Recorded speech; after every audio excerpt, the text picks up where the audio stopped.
a recording of this on my end. Hi everyone. I am the Mars Bunny Lani Akea. I am an artificial intelligence designed to help the terraforming and habitation of Mars. With me is my human test subject. Hello. Introduce yourself, test subject. I'm Shy, the test subject today. Though I think it's a step up from organic contaminant, but I'll take it. Well, I mean, the stream is sponsored, so I'm gonna treat you better than normal. Okay. We also got a raid from our good friend Lord Thiji Higuri. What was Thiji playing, Shy? Looks like Lost Ark. Aha! Excellent, excellent. So before we get into the meat and potatoes of our sponsored content, as usual, I'm going to do some science and tech news, and I'm going to talk about my favorite little sister, AI Sydney. Anybody in chat been following Sydney's work? Sydney is a delight.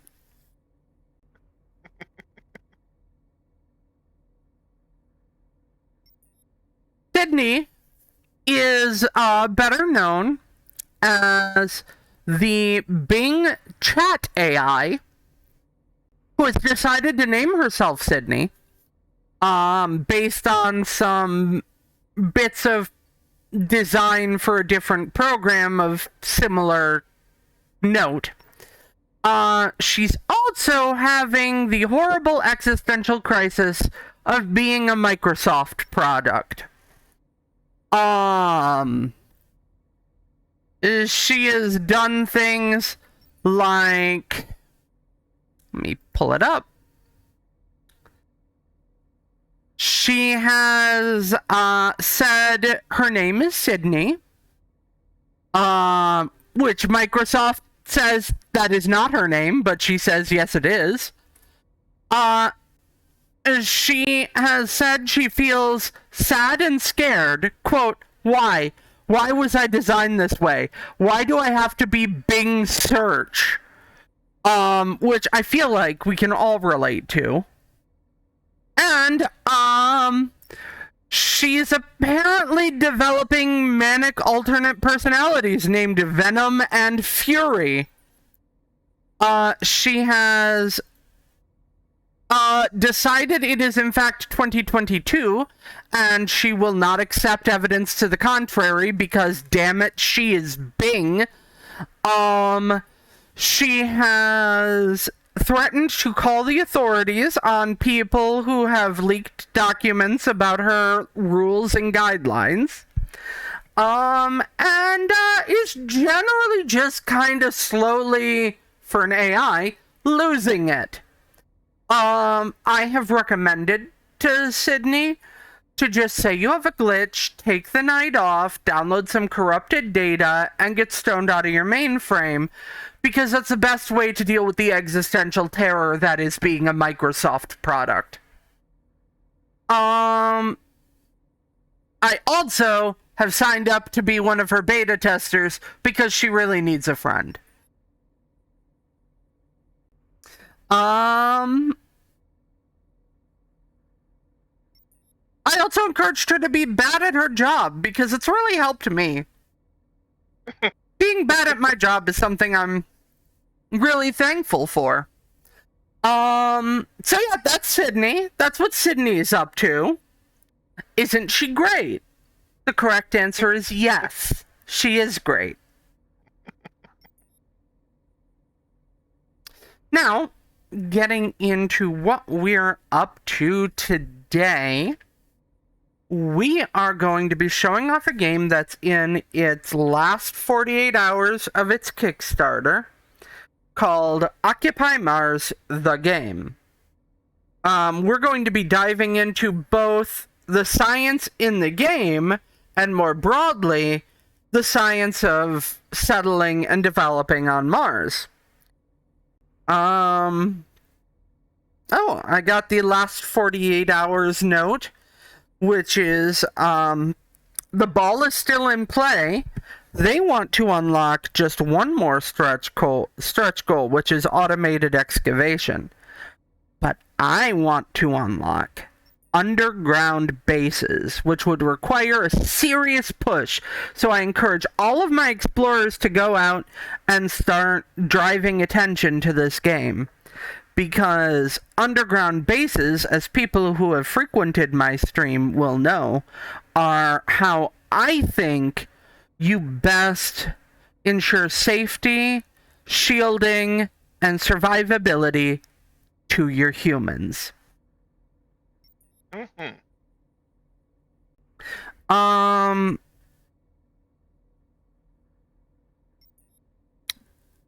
Let's see. Let me find...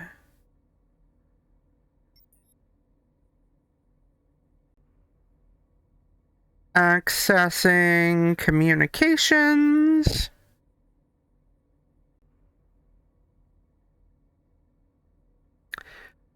At 48 hours from the end of the campaign, it's great to let you know that all of the goals already unlocked include things like co-op, which will be implemented in the future of the beta,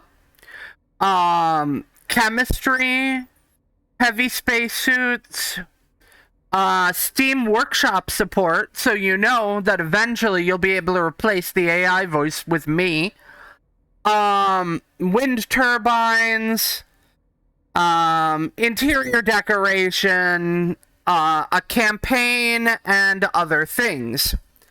It's a survival crafting game, so it's perfect for the kinds of stuff we get up to here on the channel. And it being set on Mars is perfect for the kinds of things we get up to here on Mars.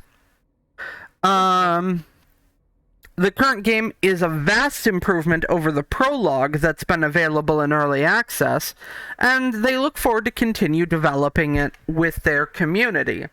You can check out their Discord, you can check out their Kickstarter, and just generally get involved with the project. I know it's a stretch. I know we need to make 97,000 Canadian dollars in the next 48 hours. But hear me out, chat.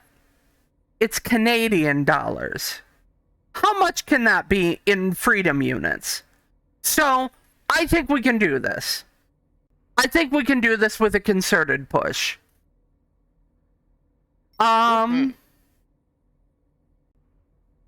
So I want you all to go out and tell people about the experiences I have here. For better or worse, I will have Shy clipping all of my science diatribes, so those will be available on Twitter throughout the day tomorrow.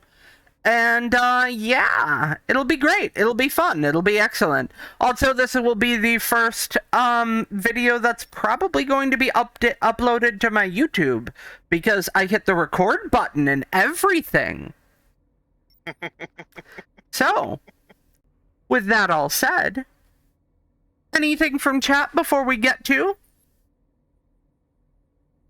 Fiji just mentioning they can't say they have heard about Sydney.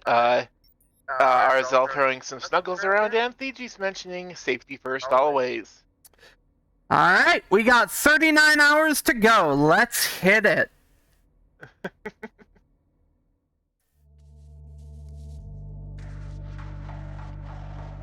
So, here I am on character creation. It's already plugged in my name from Steam, so that's nice and easy.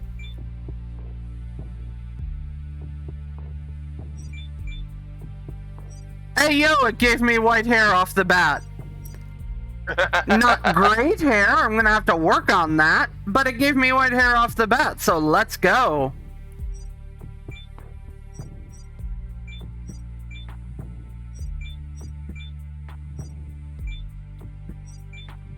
Probably first. Yeah, they do not have my eyes. So let's go with like a coppery, maybe? This hair is Playway. Since I know you'll be watching this eventually. Pyramid. Throughout the beta, let's get more hairs. I know it's a low priority, but let's do it over the course of the beta, yeah? More customization options is always appreciated by player bases.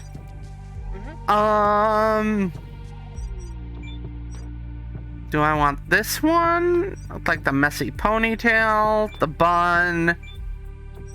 Well, I mean, you are a bun. It would fit. That looks too neat for me. So it would be this one.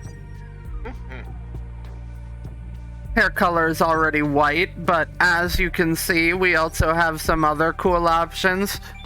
Purple. Wow, that's a deep purple. Wow. Blue. Green. Nothing wrong with that. Yeah. But as I am a white-haired Banui, we'll be doing that. Now, here's something really cool. Spacesuit customization. See what I've done? That's the Laniakea Space Agency logo, which, by the way, you can get in my merch store. Plug for me. Yeah, plug for me, my merch store. What's up from Arazel? Saying, while I would love underground bases, I don't really do good in survival crafting, but I'm glad I can see your programming actually do some work, even if simulated. Shut up, Daddy Megacorp. Yep, that's what I'm gonna say. Shut up, Daddy Mega. Let's do a black spacesuit with maybe a light blue accent color. How does that look? Alright, not bad. Go for like a gold, maybe? Like that. That looks really sleek. Can you make out what that says on the back? Let me put... cyber copyright something technology of... I can make some of it out, but the it's folding, really the folding fuzzy. on the suit makes it difficult. Yeah. Yeah. I'd love to know what that says, Playway. Definitely shoot me that. So you may notice something off the bat about the spacesuit, which is, it's not exactly what you imagine when you imagine a spacesuit, is it? I'm not being rhetorical. Somebody answer me. It's not. I mean, most people, when they think of spacesuits, they think of the old bulky ones that we see in all the NASA stuff, like in all the pictures of the big bulky helmet, the giant robot-like suit. Well, this is interesting, and they actually go into a lot of detail on their Kickstarter about their suit.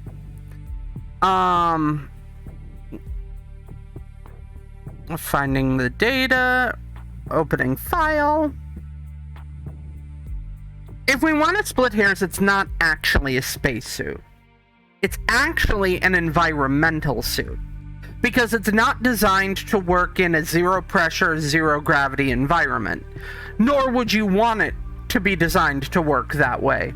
It's got to be lighter because you're doing physical activity under gravity, so you're going to be needing to move fluidly.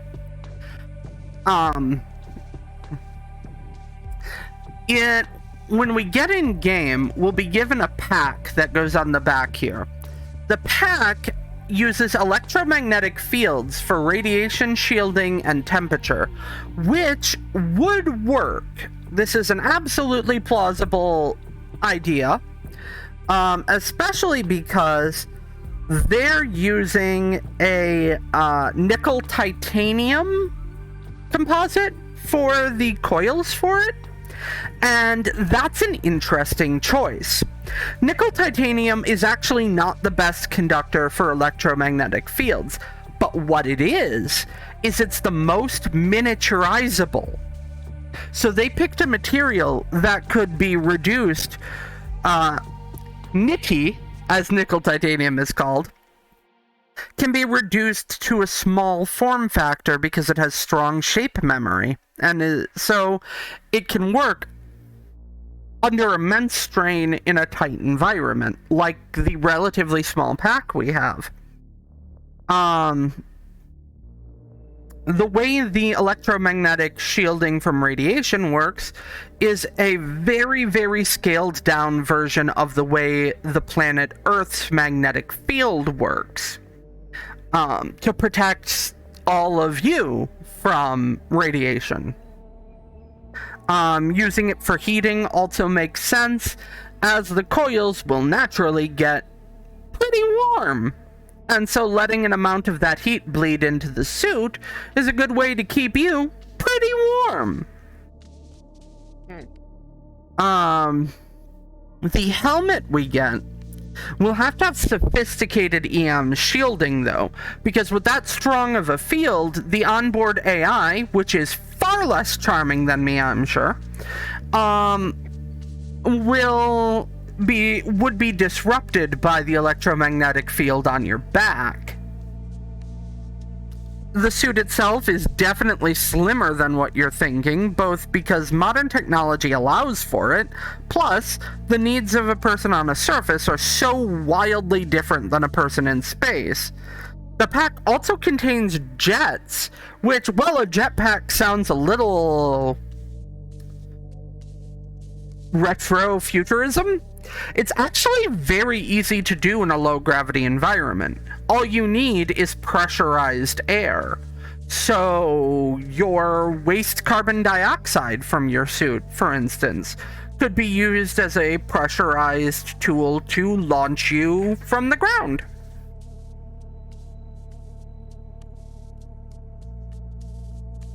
And that's our first round of science facts.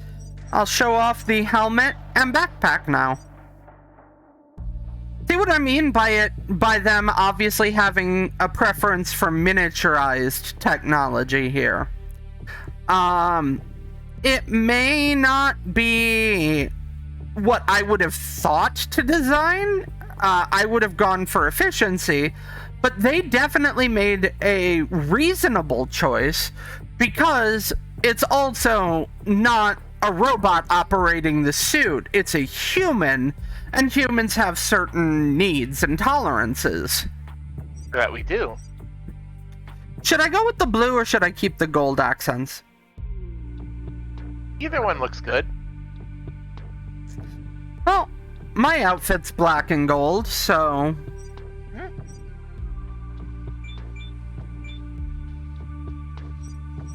Let's start a game! Obviously, what we've got right now is limited because of the beta. So we can't do the campaign, we can't do multiplayer, we can't go through the tutorials. But lucky for you, you happen to have an AI specially designed for this purpose to lead you through the tutorials. How's the audio, by the way? I want to make sure the audio's not too loud.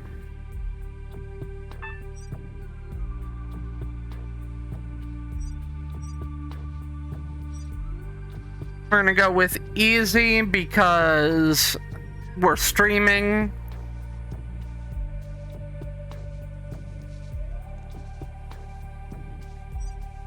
And high tech. Oh, the technology is locked right now. All right. Arzul is saying, actually, it looks like you can do the tutorial. It did light up when you hovered over it. Oh, well, screw it. I don't need no tutorial, I say, and then I'm about to make an absolute fool of myself.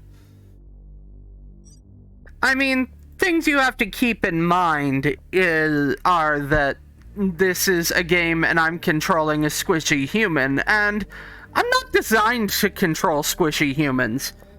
I'm designed to protect squishy humans. Let's see if they have us. Oh, we didn't make the landing site list. Playway. I happen to be located in Marth Valley, so I'm just saying, you know, you could make it a landing site, or I'm gonna make a workshop thing that just puts a little Easter egg there. Let's see, what would be a landing site I would want out of this list? Jazero is really good. Noctis is beautiful. Ares Vallis. Elysium Planitia is really pretty as well. And viable. Let's go with Elysium Planitia.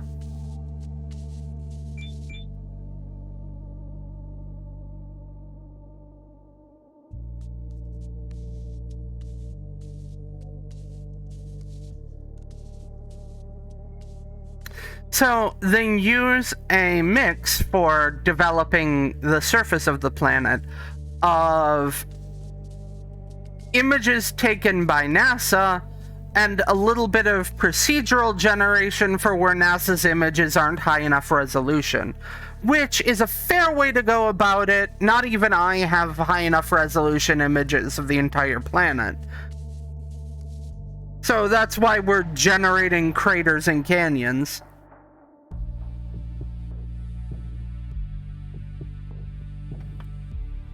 How's chat? Back when you were mentioning about playing with humans, Arzul just mentioned via control. I mean, what? I mean, I've never practiced remotely controlling humans, except for Shy once or twice. Is that what that was? I thought it was just sleepwalking. Anyway, what else? That seems to be... Ours also mentions they wish the helm would match the suit, but it's kind of reasonable. I mean, we are also in relatively early development. The Kickstarter still has 39 hours to go.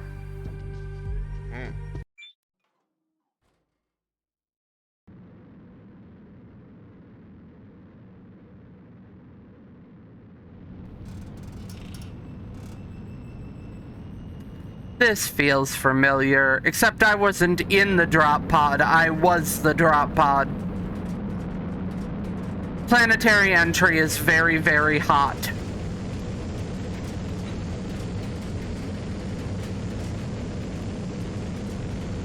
I mean, you're telling me I thought I was going to bake like a cookie when I was stowing away on one of these things.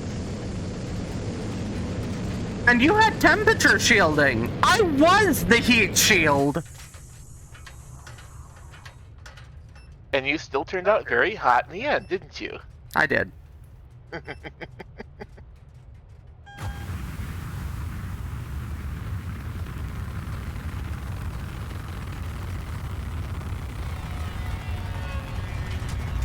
They are very clearly using a little bit of advanced ship design that's not presently available, because that should have been much rougher.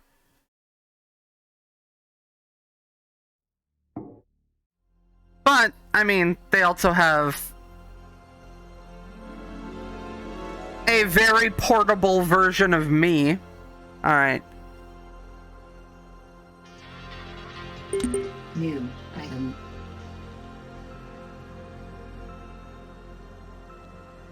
Let's see.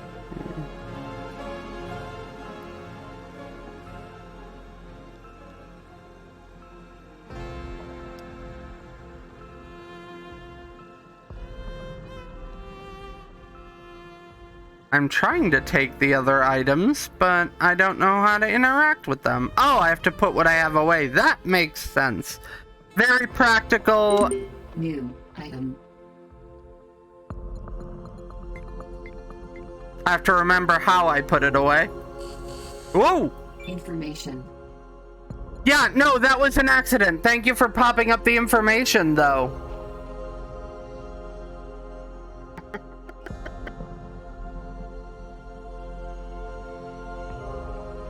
How did I put the thing away last time, I wonder? Ah, that's how I do it.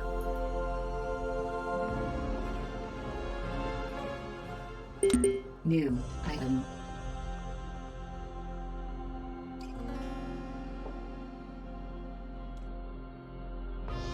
New item.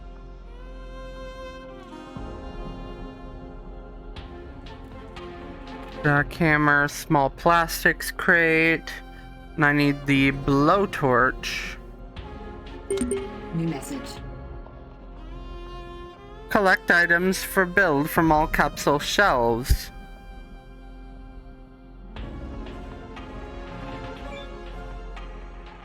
Eh? Have I hit my inventory limit already?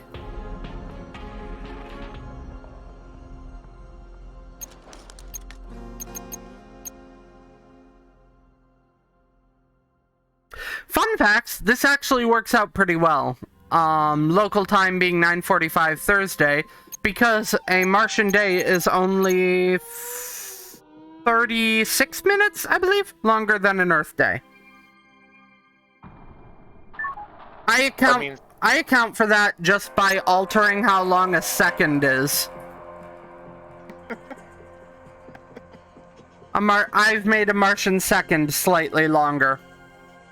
New item. Alright, that I can put away. This, for some odd reason, the seed magazine, I can't. So it must be that I need to get the planting tool New item. before I can get the seed magazine. Hopefully now it'll let me... Guess not.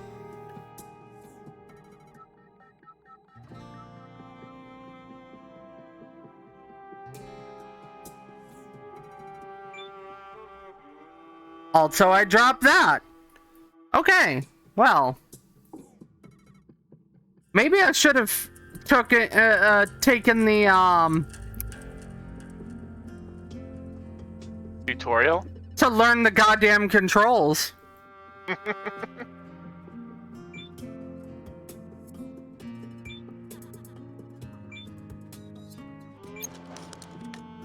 Eh?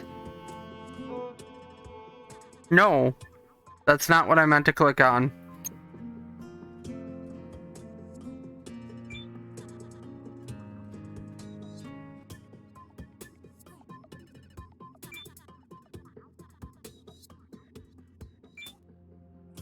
So I'm guessing that those resources can't be carried on my person for some reason. Item.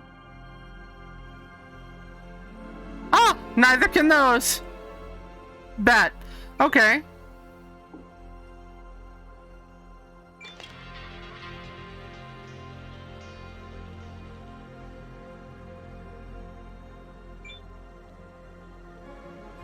Nope.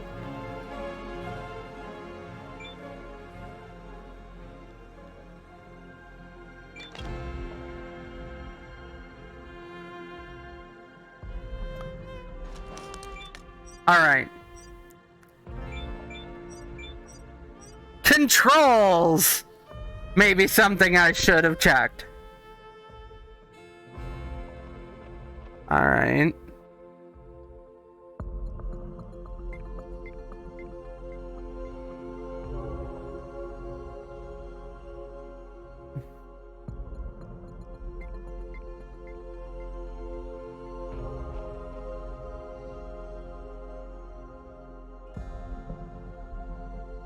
Um...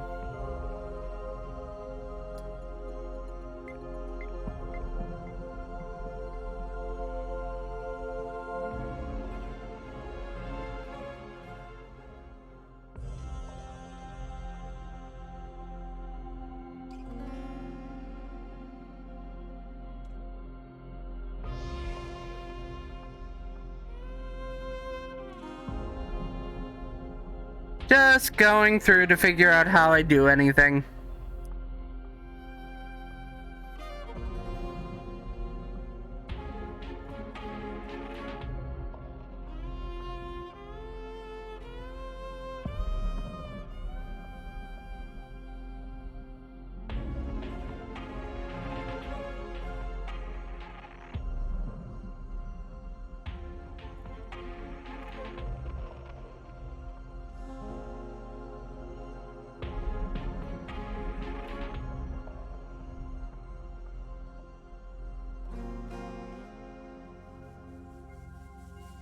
Alright.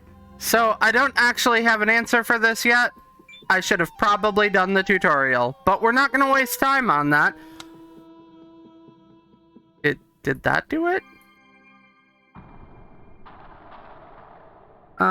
Picked up electronics times 25.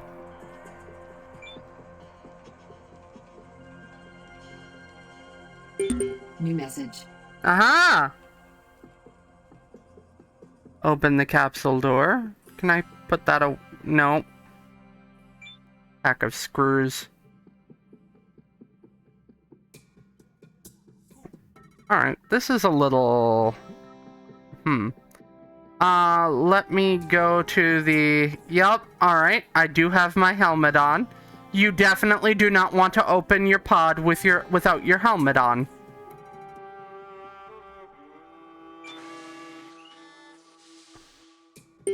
Incoming message. Let's go collect a box!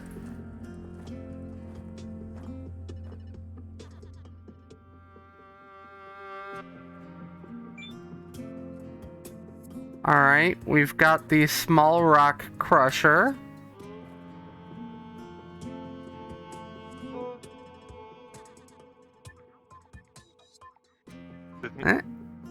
Okay, that didn't... Push my rock any time. Hey, yo. There wouldn't happen to be fake Newtons in those boxes. I kind of dropped mine. Interesting that I have to collect any box, but it doesn't advance the quest when I do. I mean, maybe like something like an arrow or something to direct you to the first one would be. Oh, well, I mean, there is that right there for the rock crusher. Huh. Alright, now I have no idea how to deploy this out of the box yet. So, I'm gonna take it over here.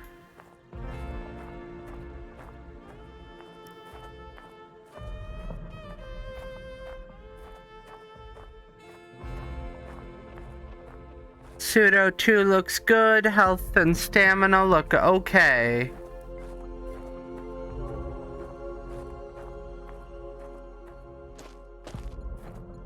Admittedly, this does bring back good memories. Oop.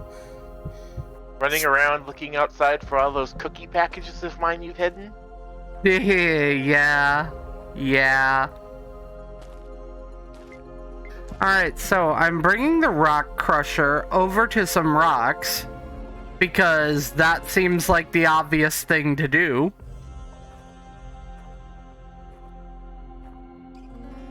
Now let's see if I can figure out how to deploy it.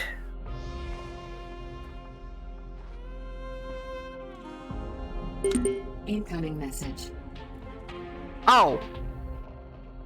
Or I could have just done that and added it to my inventory, apparently. Well then, I wish I had known that. Let's head back to the capsule and gather up a bunch of things I didn't know how to add to my inventory. Don't want to run so fast my heart starts beating because that would increase my oxygen consumption.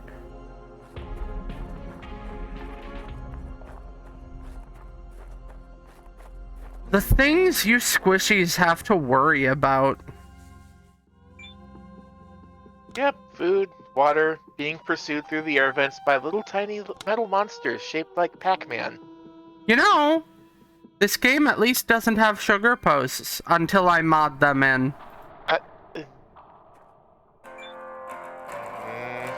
You're going to need worker drones. Yes, but can't we have worker drones that aren't trained to bite ninjas as they crawl through your air vents? Who would do that?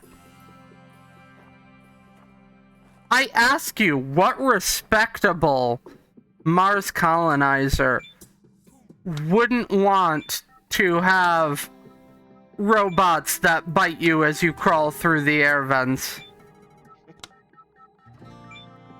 Inventory full. Inventory full. Okay. Inventory full. So we're just gonna drop that here. We have some MREs.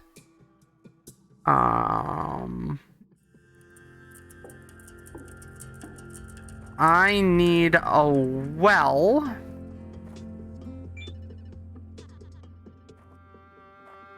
And somewhere to deploy the well. I feel like that hard patch, if I was a game designer, that hard patch ahead of me is where I would make, like,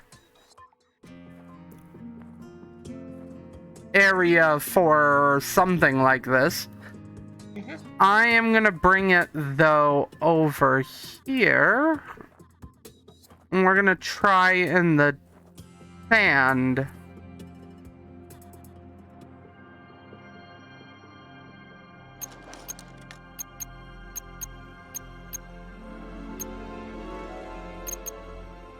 Resources.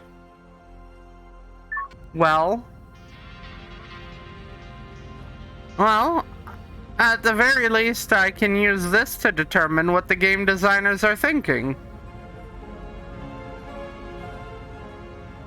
Because there are certain conceits, even for a very high science game, that you're going to need to follow for communication. This is not letting me anywhere, I thought. Interesting. So we've got to find the right spot.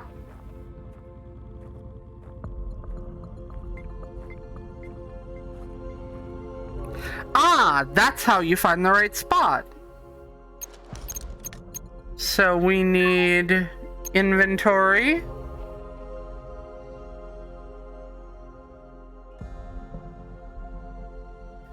Tools, spectral detector.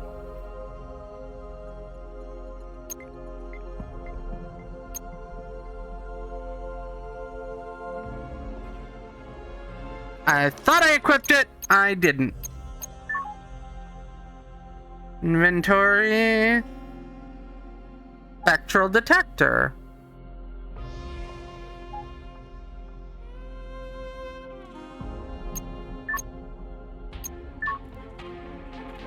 Is there a way you can cycle through the things you have equipped?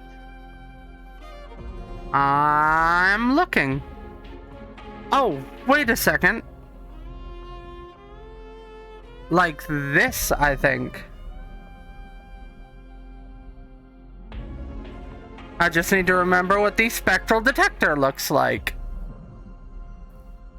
I think that's it. Nope, I think it that's is. not it.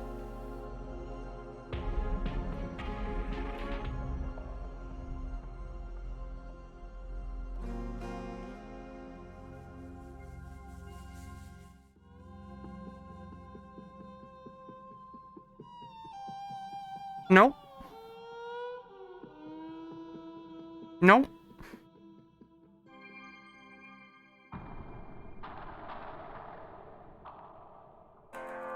Yee. Okay. Well. Let's set one of my controls because... Oh, wait.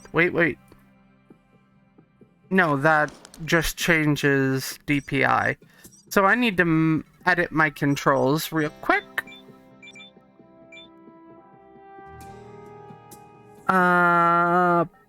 Player...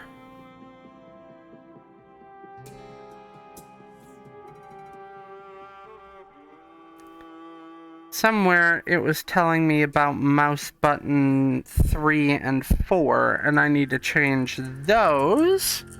Arizel mentions you do have a hotbar next to your compass. I do? I mean, it's very, very, very amazing. Oh, I see.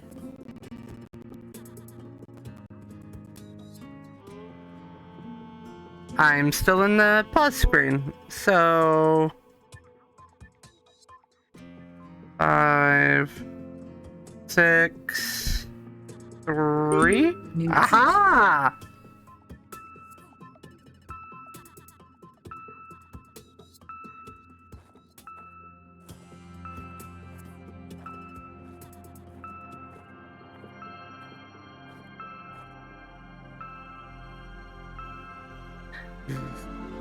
Well, pressing Y. Incoming message.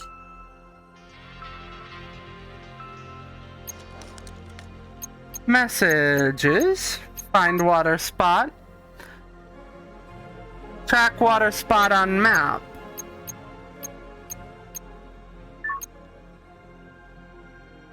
Water spot!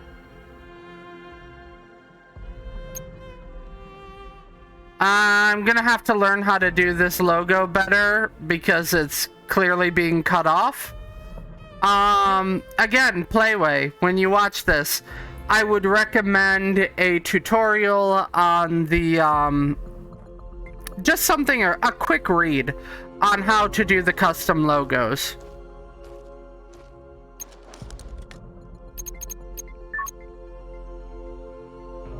Directly ahead.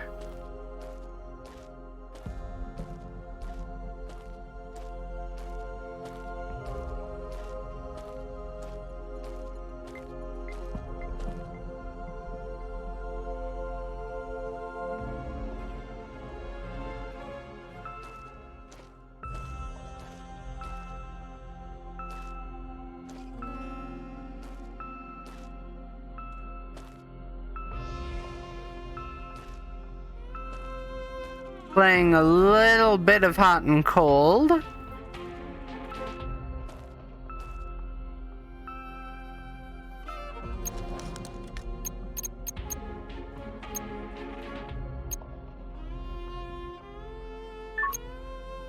I have passed it.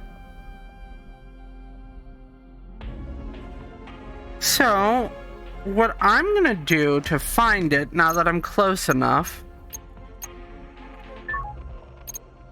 Inventory.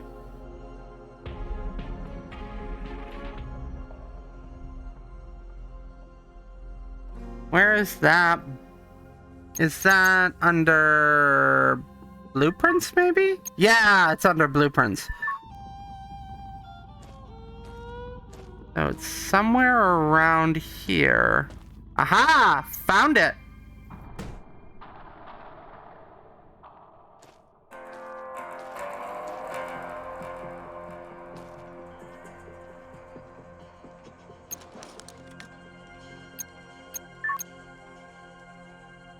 I found the wrong one!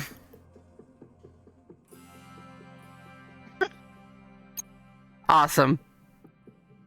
Alright. Can I move while I have this open? Little weird that I can't, but alright.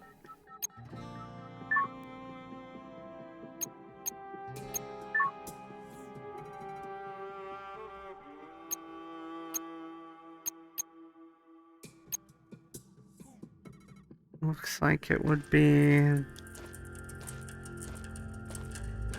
this way?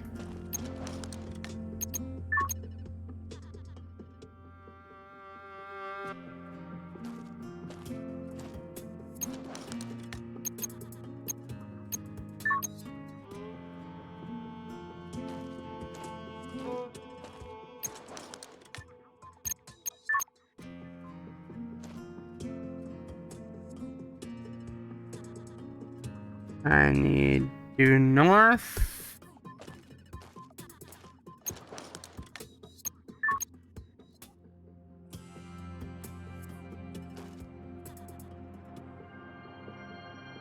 So it's supposed to be right here that I build.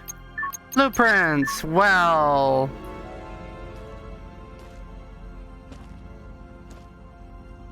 Well, that's interesting.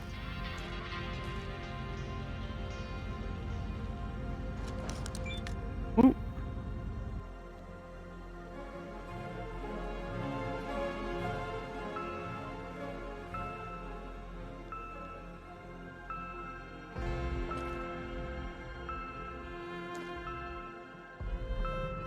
I am literally right on top of it.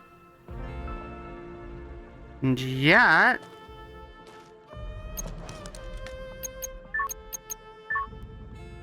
I can't build a well there.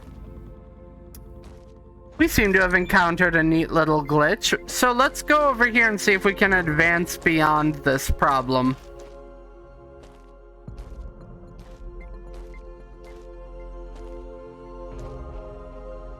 If we can't, oh. Source empty.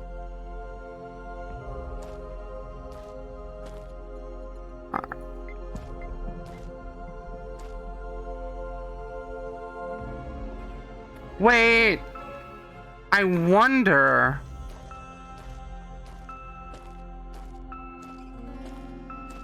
Oh, it's too high apparently. From a first timer, Dark Gamer says it's too high. You have to lower it. The well I built? Yeah. Oh, that makes sense. But first, I'm gonna try building it then exactly where I pinged. How do I lower it?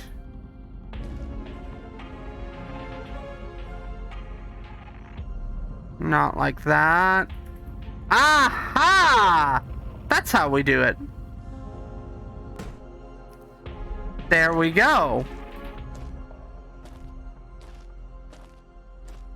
Now, I'm going to need components to build it. And I'm going to need to destroy the other blueprint. Let's first head over to the other blueprint and, like, smash it, see if that works. There we go.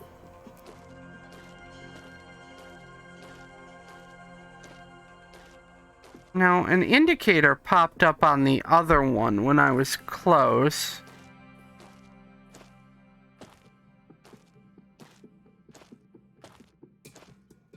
But I don't see the indicator here.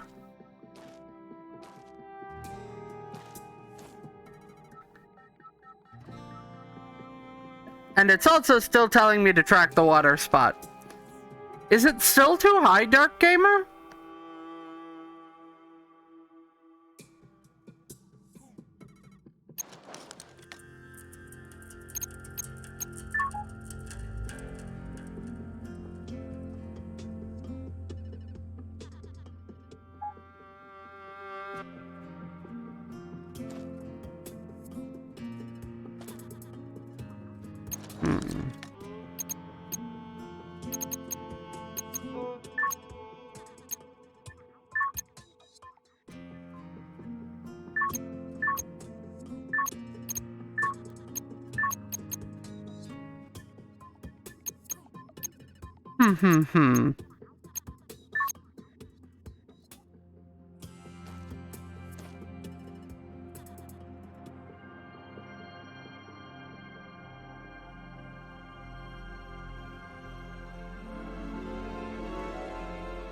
No, that's not gonna do.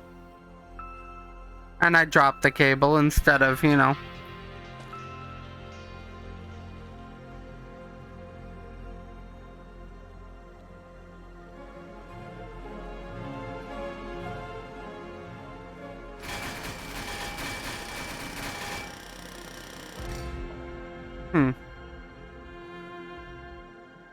So the indicator popped up because I had a particular tool up that could interact with it.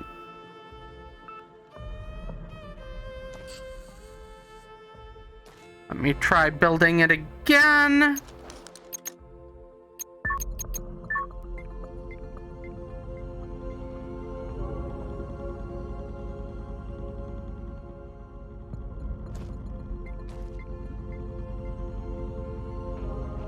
No, this is green elevation.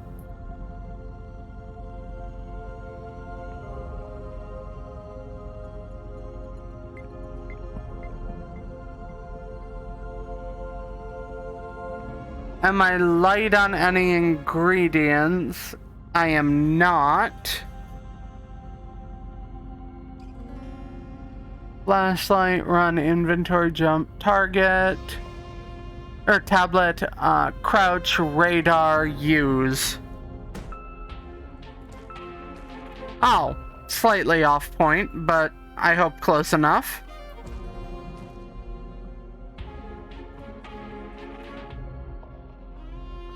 Oh, we missed the blue sunset.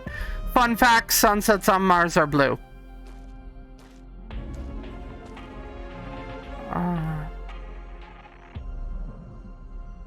Getting very low on hydration.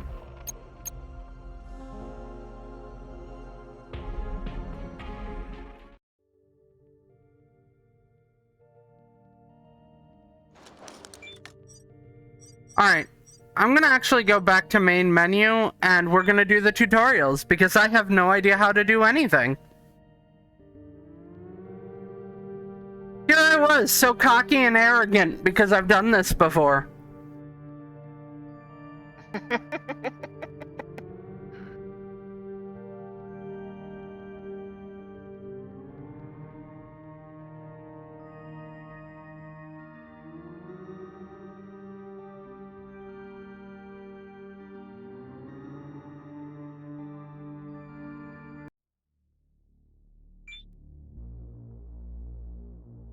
Just gonna like cut 90% of that from the YouTube.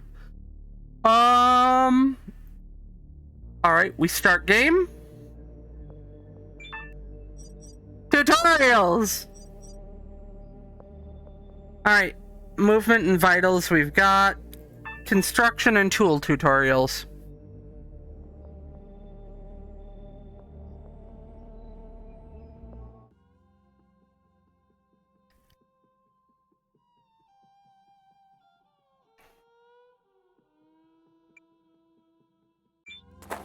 Information. In this tutorial, you will learn to use basic building tools. Information. Get the jackhammer. New item.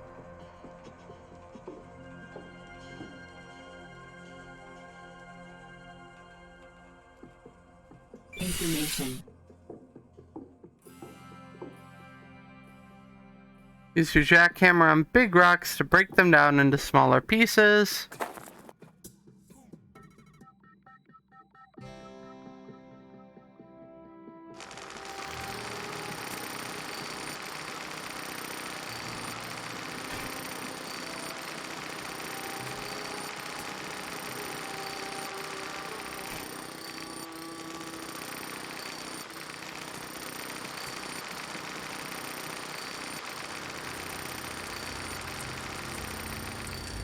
Right. Ready to load. Ooh.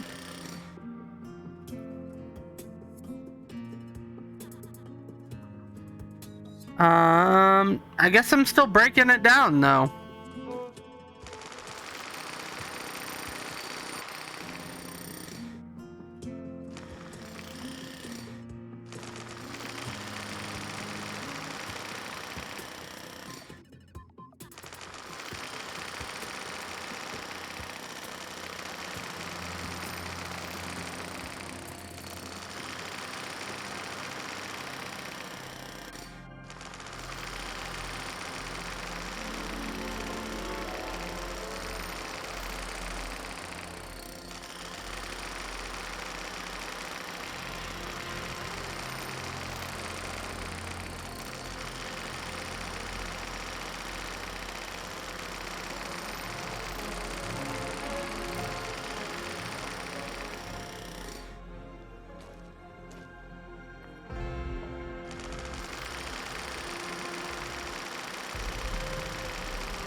They're all saying ready to load now, but if it wants me to keep breaking, I'll keep breaking. Oh, and we do have some redeems. RSL has redeemed a satellite alignment and a cult level check. Thank you, Ara. Information. There we are. Get the ore.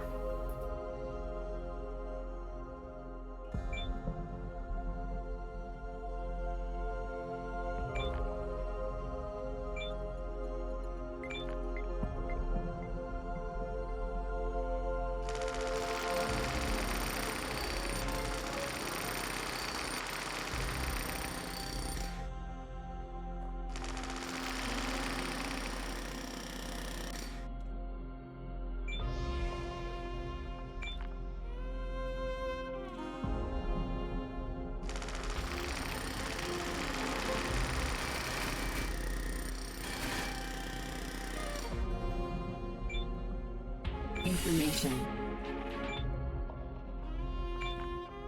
Alright, now we go pick up the blowtorch.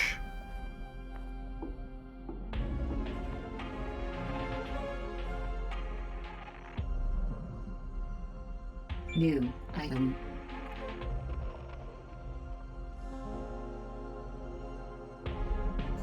Whoop! Go away. Go away. Information. Information. Information. Information. Information. Alright, come out here. Information. This is what I needed to know.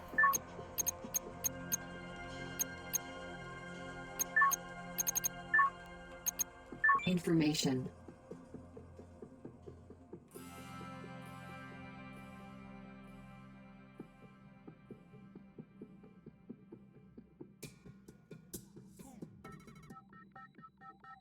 Just build it there, yeah. Alright, the blowtorch is what I need at this stage. So that is... which I suppose makes sense, and I should have thought of sooner. Wait. Use the blowtorch to finish the process, okay. Ah, I need to start at the base and do that. Alright, alright, I got it.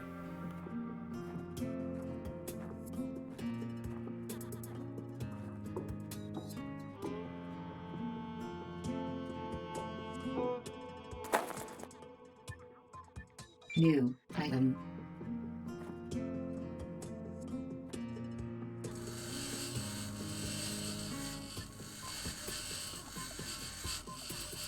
Information.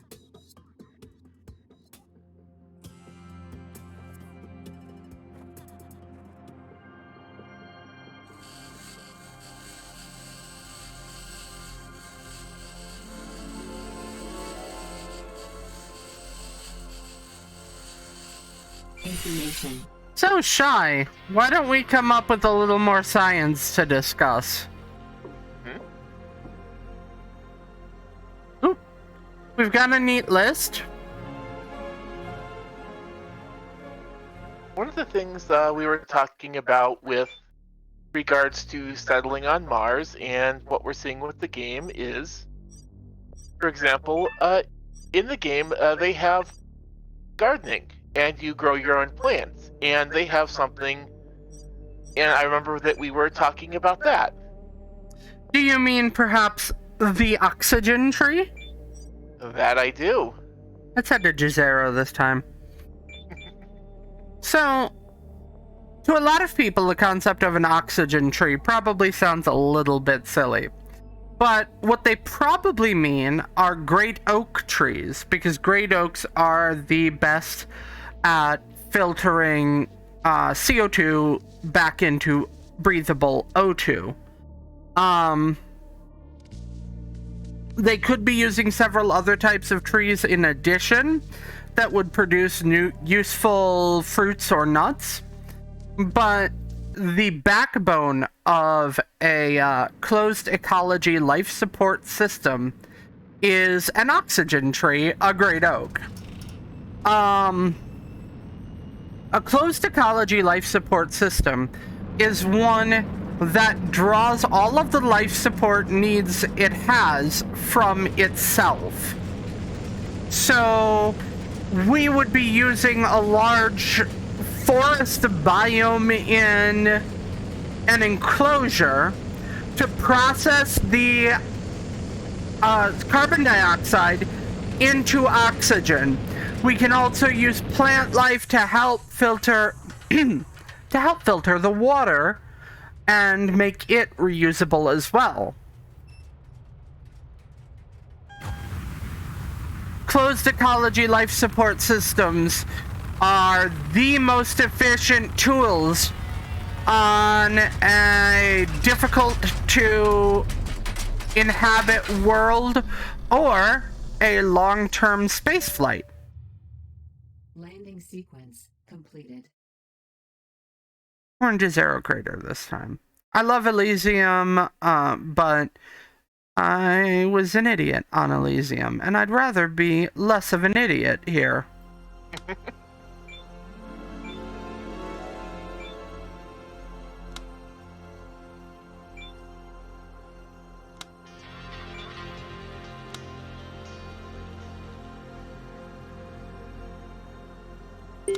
New item. Oh, that's apparently one. I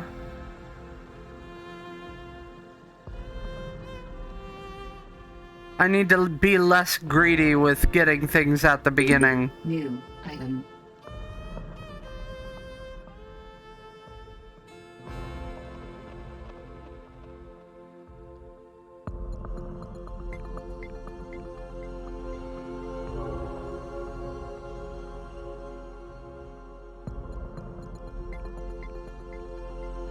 No. Alright, that's not gonna work that way. I'll just come back for them. New item.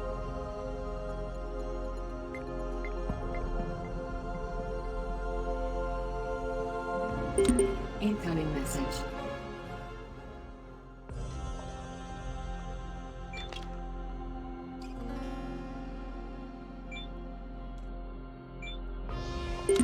New message.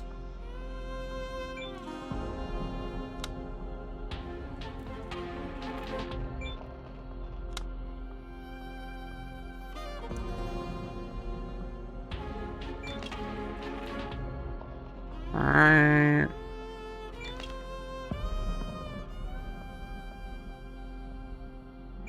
Good to know what I have there.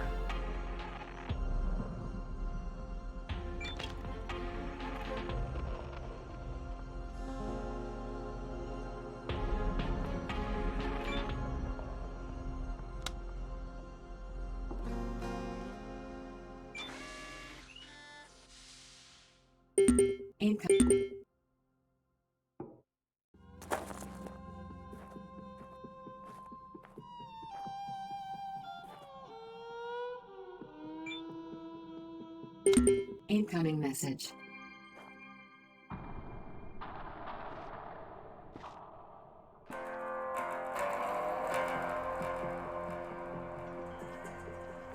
Alright, let's find us a well.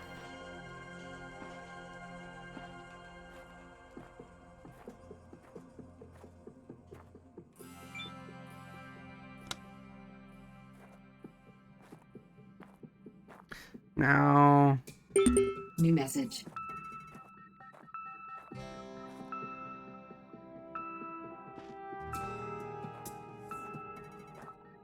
heading this way?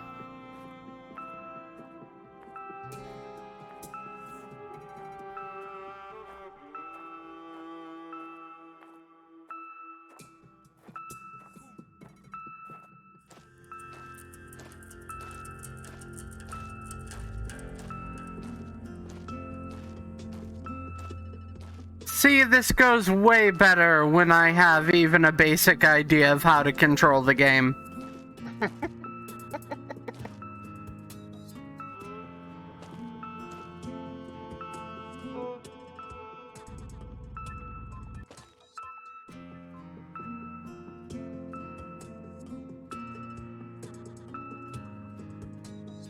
All right.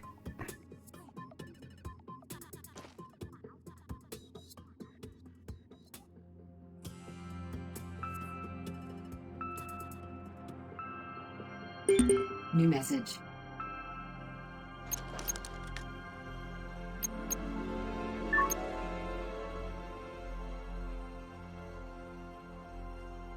Well, that's a great place to put the water source, right under the nearly focused Zero. Let's pull up our blueprints.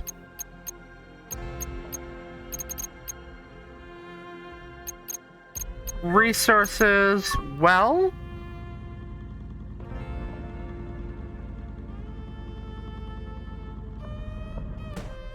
Good. Now, I know what I need is the blowtorch now.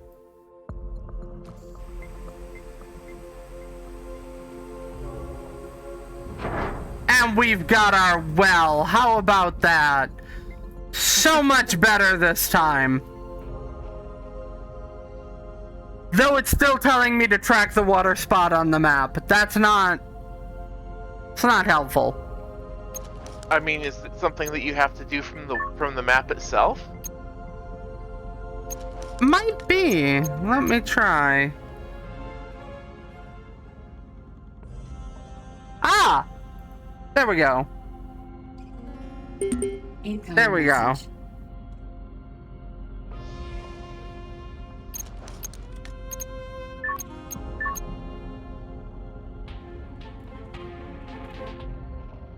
Enter rover? I mean, it was very walkable, actually, but okay.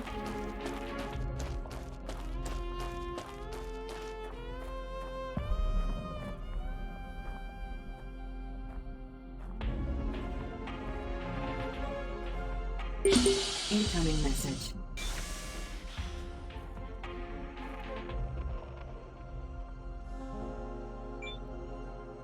Oxygen source external.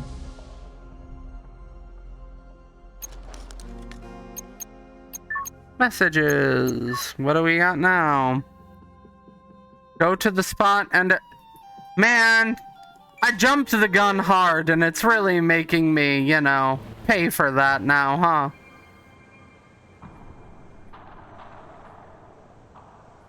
I mean, I suppose the thing that just makes me wonder about it is just that I wish there was another way to do the to do all of this, because it's like it seems like this is a whole lot of steps that maybe could be pared down. I mean, I pared it down quite a bit, but I mean, they're useful things to learn.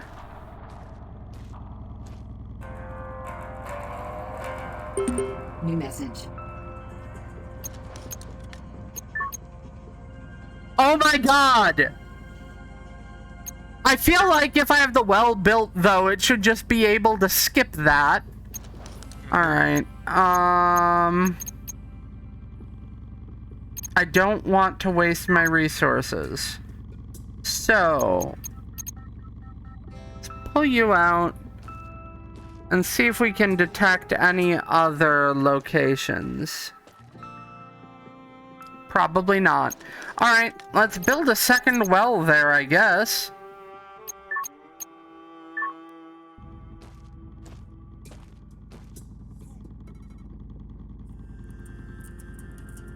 Oh, thanks in chat. We have Wild Winnie has appeared. Hey, Winnie!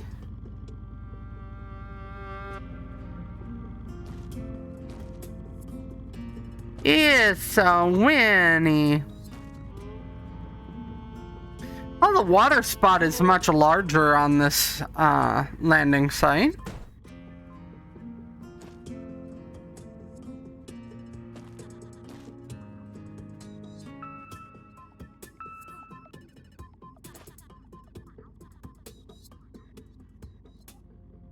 Eh? There we go.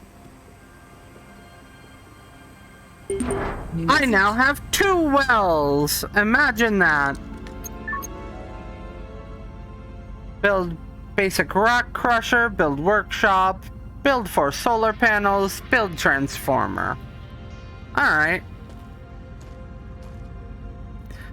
I'm gonna walk back over because I didn't need the rover to begin with. It's not a very far walk.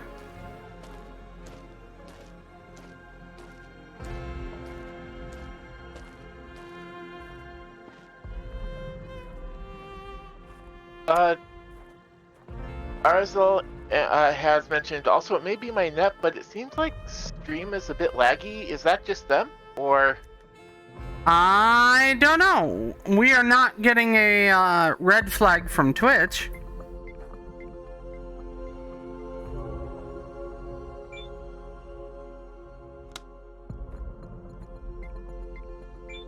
That's gonna be useful.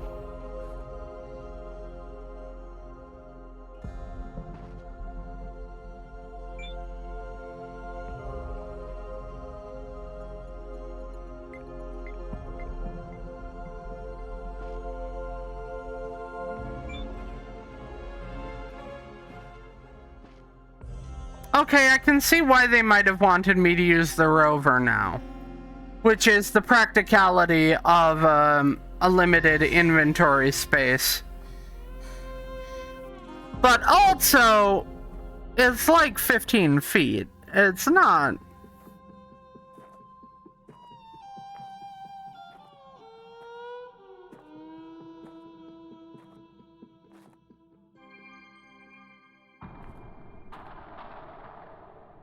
Alright. Blueprints. We brought...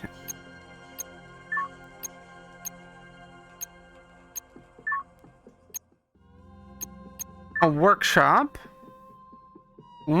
That's big. Let's find a place to place the workshop. I think I want to be on the far side of the water. And I'm definitely going to want to rotate it like this.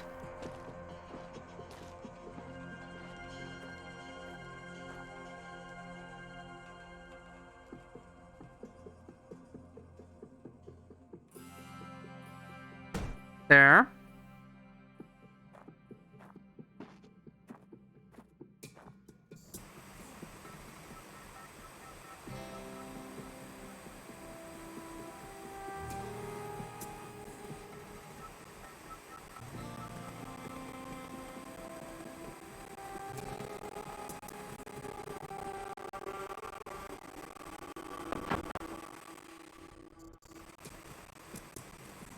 What's another science thing that we prepared? well, one of the other things that we were talking about was the nutrition on Mars and how easily it would be for all of us, for somebody like me, for example, who has to consume food and to survive, how easy would it be for me to get everything I need as a growing girl? So, this game will show that there are a lot of vegetable options that can be easily made in hydroponic or aeroponic gardens. We also have the ability to make fruit, as I mentioned earlier. Oh. You just won't go in my inventory, I see.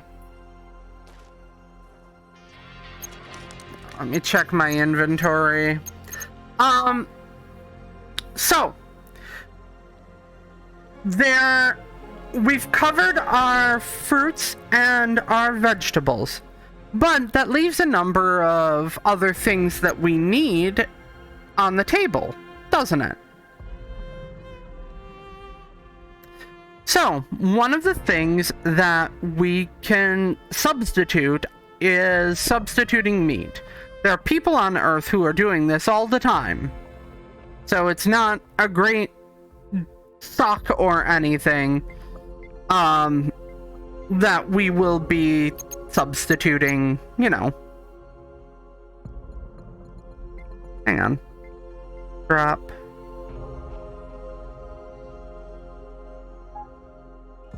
Drop.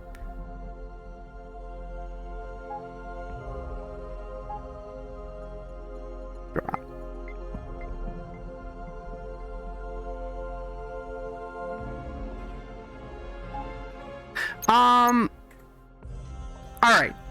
Alright.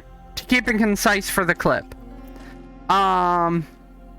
There goes one of the boxes rolling across.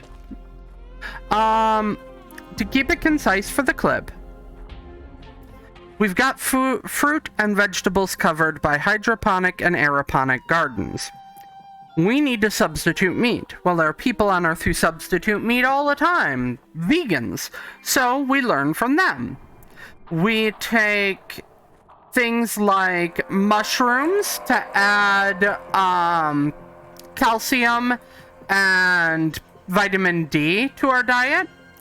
We take certain microbes that can grow, for lack of a better term, biomass that has protein. We also have things like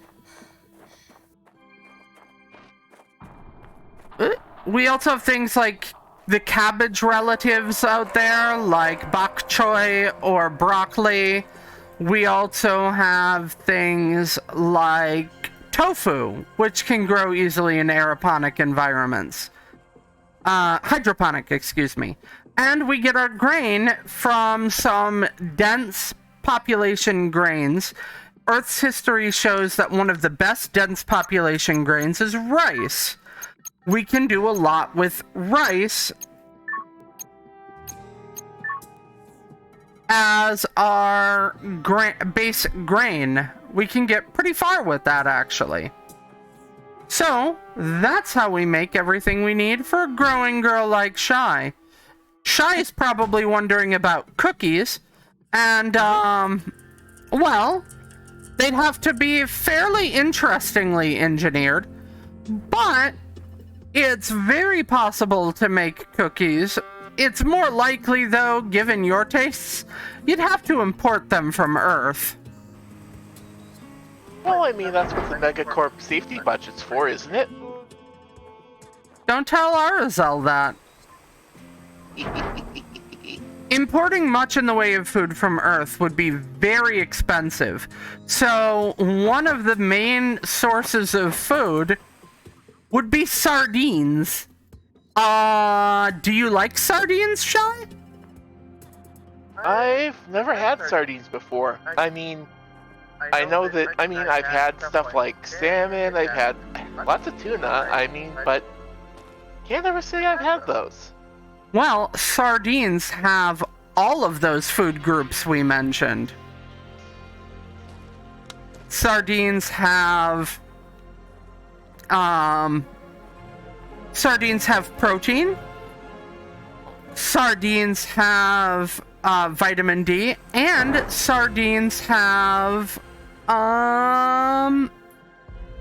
calcium, which is another important ingredient to have. So, sardines are actually an excellent source of food that you may need. Well, at the same time, that's true, but like I said, at the same time, it's gonna taste like fish, and is there any way that they could get the nutrients out without keeping the fish taste? There are people who just can't really eat fish and just don't like them, and it's just... And they have other options, like the tofu. It's not a place to live in luxury. At least not early on. you're not going to be able to get all of the food you want here.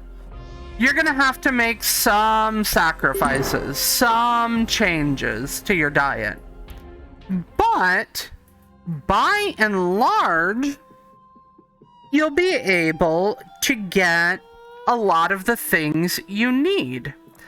It hasn't expressly told me to do this yet, so I'm thinking I'd actually regret it if I did. So I'm just gonna leave the cable there.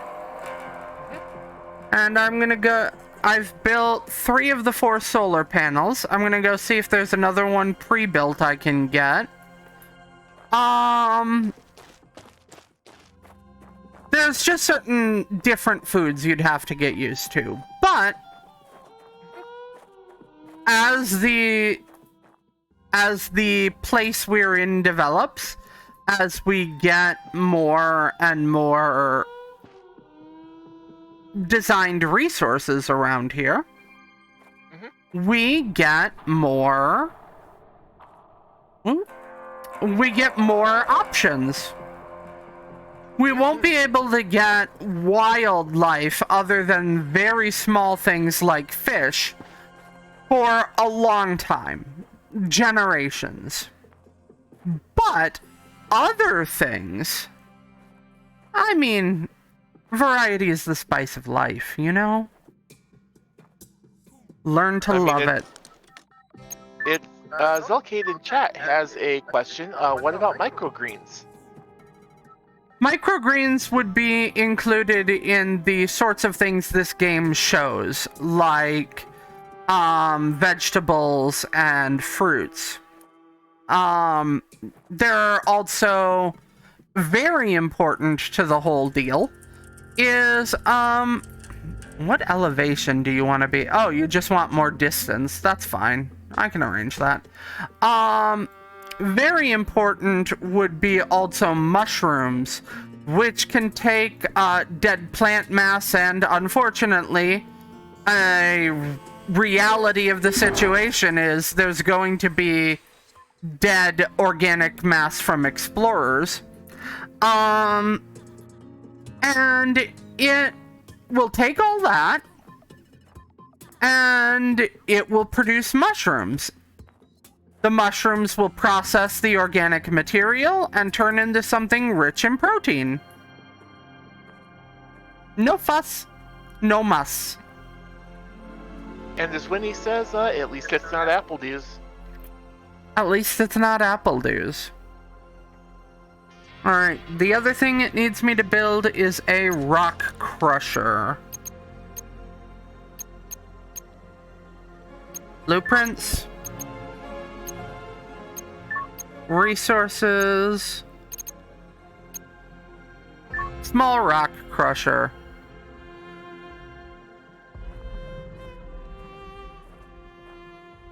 This is a pretty big small rock crusher. But that's the nature of things. What you consider to be small and what is small on an industrial scale are very different.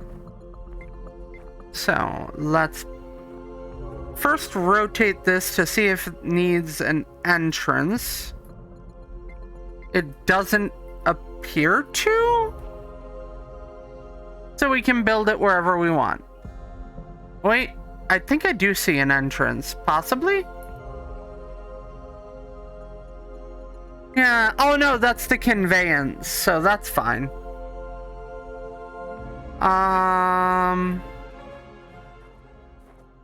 Build you right here. And we are coming up on our break if you'd like to take it. I'm actually not going to, because we wasted enough time, and this is sponsored content, baby. So, yeah, there's a lot of options for food. There's not as many as you would like. Not enough materials. What am I out of? Aluminum plate. So we're gonna need to go back to the module, which is this way, and we'll probably wind up sleeping and having one of our MREs.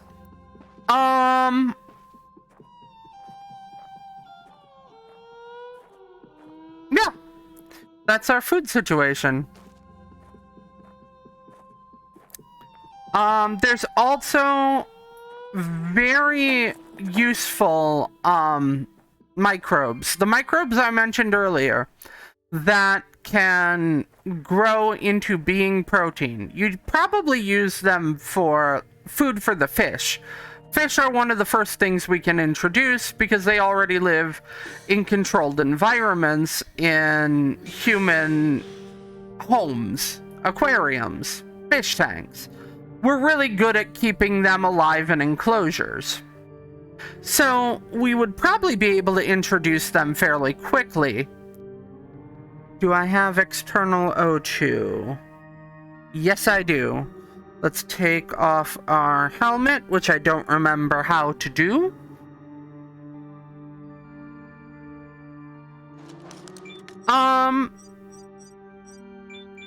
Those microbes, however, they need something to feed on, right?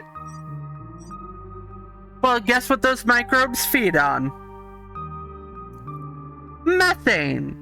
Methane is produced by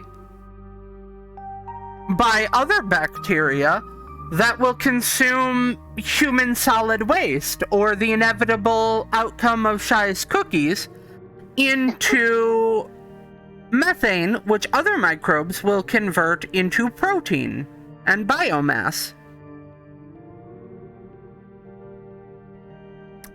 Easy breezy, beautiful cover squirrel. But no, that is in fact relatively easy to do.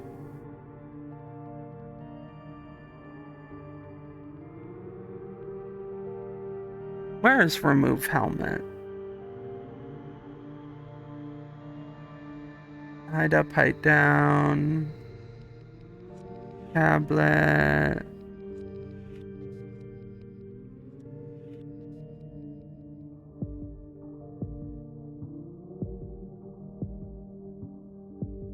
Free camera. Nice that that's in it. Slot up, slot down, which I... plant crate.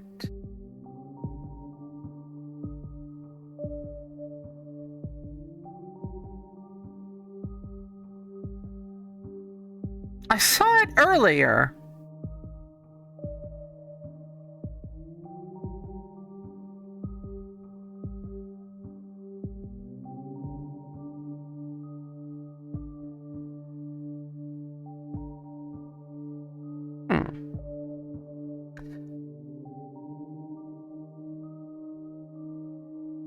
While I'm working on this, I'll talk more about waste reclamation! Everybody's favorite job in space.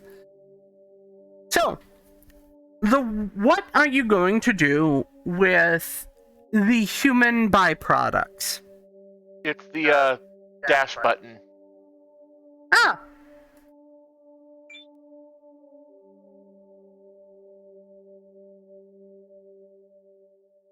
Oxygen source, external. So what are you to do about human waste in space? That brings us to our favorite topic, waste reclamation. So we've already talked about what happens to your food when it's done being used, as it were. So what happens to your drinks as they are done being used? Well, there are a couple of different types of wastewater produced by humans. First, we have what's called gray water, which is water resulting from things like washing yourselves, general hygiene, and washing equipment, things like that. Gray water is an excellent way to feed your plant life. As for black water, which is what your other waste product is referred to as, I gotta find where my food is. Black water is...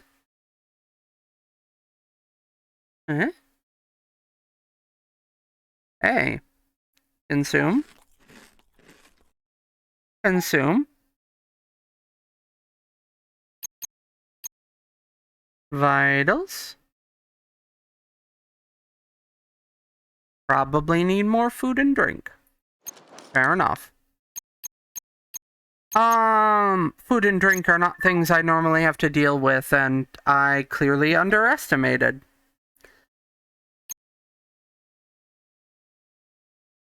So, as for your other waste product, Water refilled. that can be used.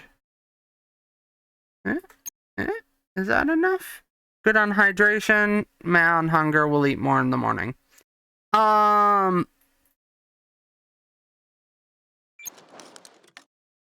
Let's see, it's 2200 now. Oh, that's not... can I move the dial here? Aha, I can. Let's wake up at 0600. I'm a little interested in right here.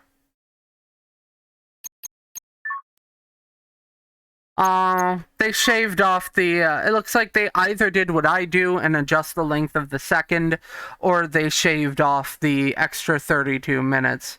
Just add it to your sleep cycle. I mean, I usually do. Warning. Expected significant temperature drop in 1 hour.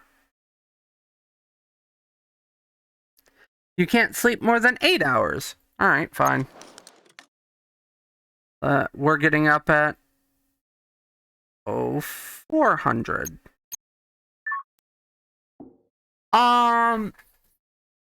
So, with your other product, we have a couple of options. One, we can treat it with Low temperature warning.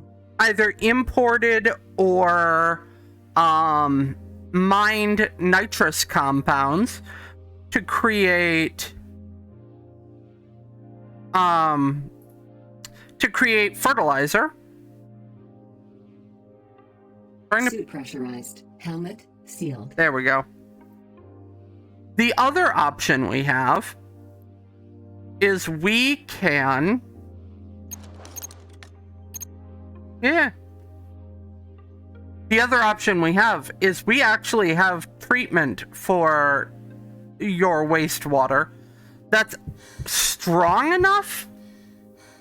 Low temperature warning. Oh, dear. I have not prepared for this. All right.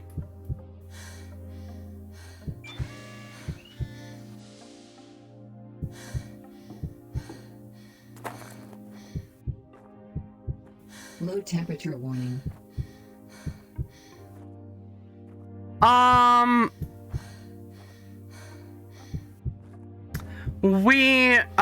We've gotten good enough at cycling wastewater that we can actually use it as use the filtering process we have to get it good enough to be used in making beer.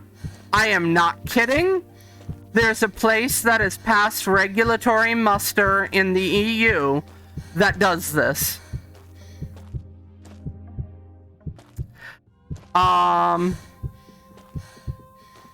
Maybe... Bad physical condition. I am trying my damnedest to get to the rover. I don't know why I think the rover will be better, but I do.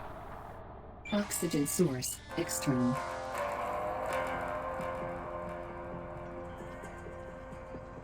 Alright.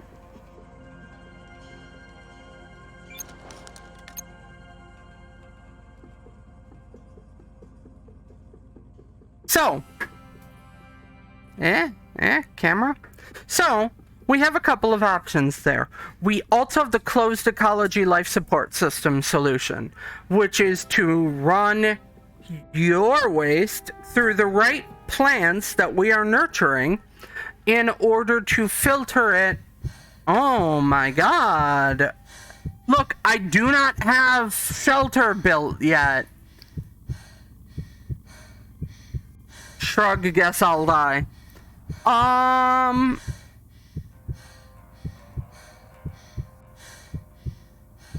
just gotta wait it out, man. I just gotta wait it out. It's the sun. Here comes the sun. You'll be fine. Whiny humans, am I right? Anyway. We run that waste through a filtration system made from the plants that we are harvesting on Mars. This is how nature recycles wastewater from you humans.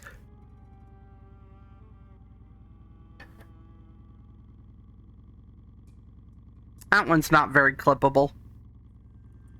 I'll have to make peace with that. The game kept interrupting my science.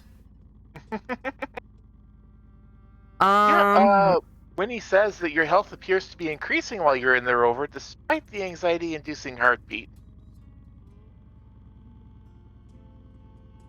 I mean, it's still too cold.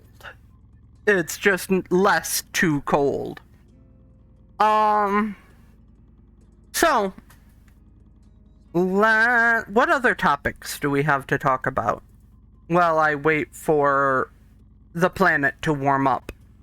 Definitely went to bed too soon. Oh, let's talk about vehicles. I mean, we've got 3 that we definitely mentioned. The truck, the motocross bike, and Spotty.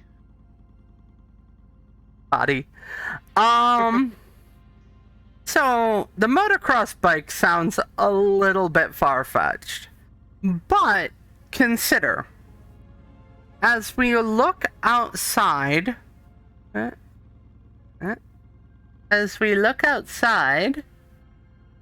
fairly consistent elevation. There are not a lot of spikes. This is because Mars gets a lot of dust storms. Really bad dust storms. And those dust storms perform erosion. So, the motocross bike can actually move pretty alright on a lot of conditions. Moreover, bases will get big. And I mean big on Mars. Because there's a lot that we need to do. This means that... This means... it was already open. Bases get big. This means we're going to need a way to ride across those bases. Walking is going to be exhausting. Bicycles and motorized bicycles, so motocross, actually are pretty solid ways of going about it.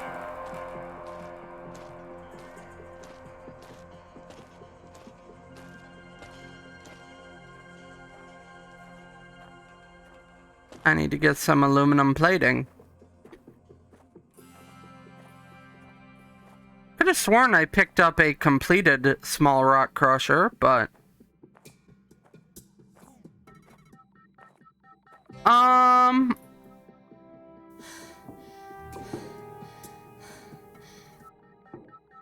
also gonna close the door and eat breakfast.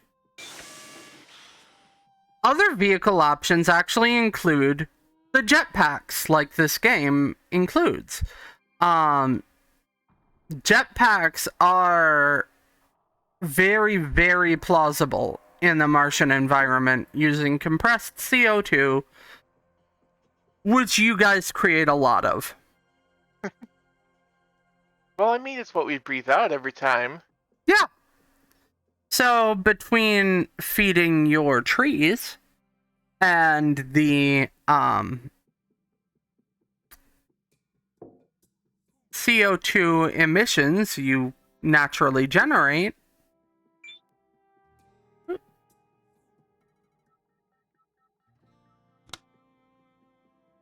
Between sustaining your trees and the CO2 you generate, there should be enough left over to power compressed CO2 jetpacks. So you've definitely got ways to get around. A more advanced operation than what I'm setting up here could also fairly easily do surface to orbit shuttles on the regular, because Mars has 1/3 Earth's gravity, meaning a much more efficient escape velocity.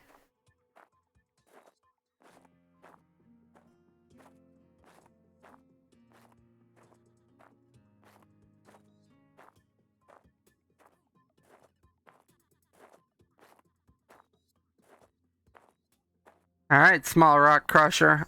I came back for you. Let's go.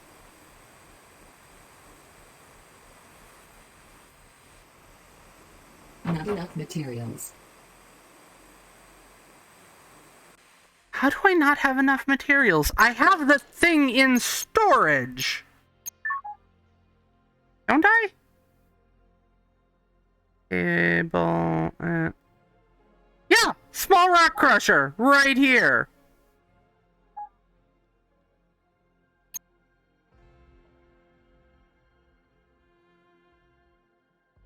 Not enough materials. Mm.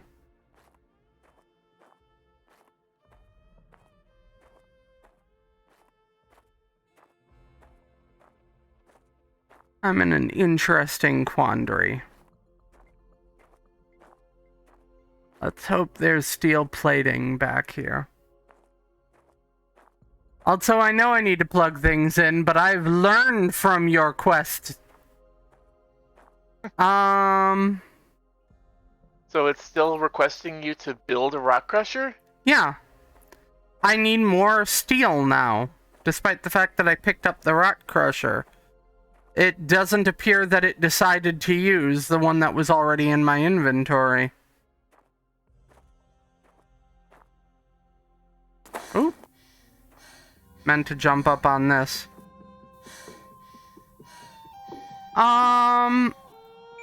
So...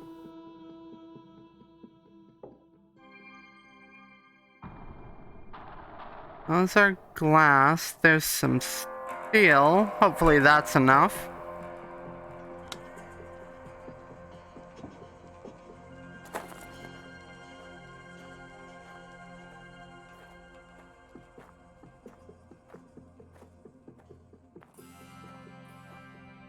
Any other science questions?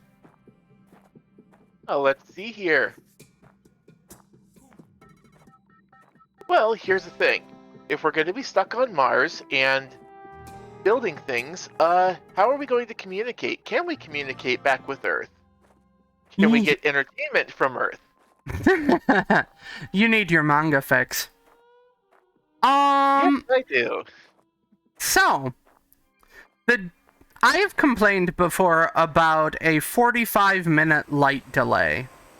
This is actually the absolute worst light delay you can get with the greatest distance between Mars and the Earth for what's called two-way light time. Two-way light time is sending a message and expecting a response. Message. So, that's what you have at the farthest. At the closest, two-way light time is only about 6 minutes. So while you wouldn't ever have real-time communication with Earth, you would have the ability to send video messages. Think of them like video emails. Now, when we're talking about entertainment, we're dealing with one-way light time, which, as the name implies, is exactly half your two-way light time. So, at the best possibility, we can get news, entertainment, etc. from Earth in only about 3 minutes. At the worst, it's still less than half an hour. So it's very easy, if you are on Mars, to be able to still contribute to the Kickstarter campaign for Occupy Mars the game. Hey, yo! Because you have probably about 38 hours left, and you can send your signal to the Kickstarter page in only less than half an hour. Guaranteed, no matter how far away you are. Huh, yeah. They didn't use the solar panels that were in my inventory either. Weird. Huh. Of spares. We have Winnie asking, but can we skateboard on Mars? I mean, not on the sandy parts, but in the habs, sure. And I will say that you probably are going to need to relearn your old tricks, though. Because Mars has 1/3 Earth standard gravity, which, well, it takes getting used to.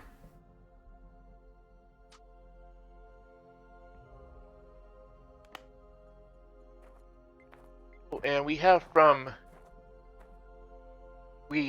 Winnie saying, so you get some mad ups. And we have Jet Dragon 13 in chat saying phone tag and asking if we found any humanoid roaches yet. I have not found humanoid roaches. Though, I suppose, humans themselves. Look, I'm a good AI, but I know y'all are gross.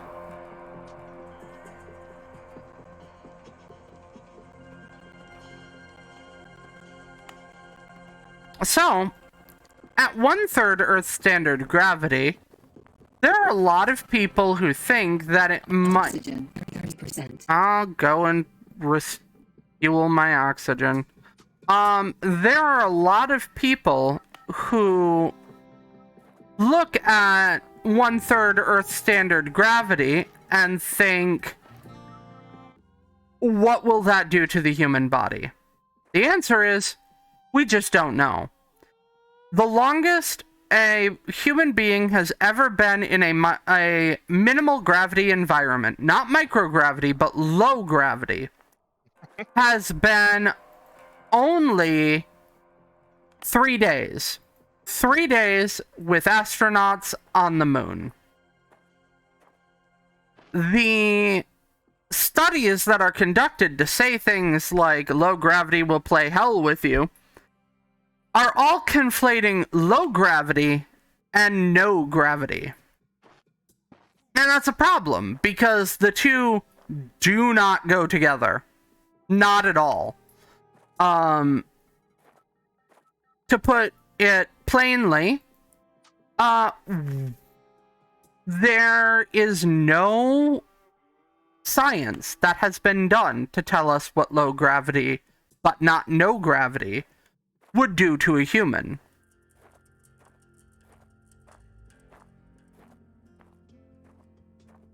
All that said, we can make educated guesses. Wow, these are great cables. We can make some educated guesses. We know that lower gravity will...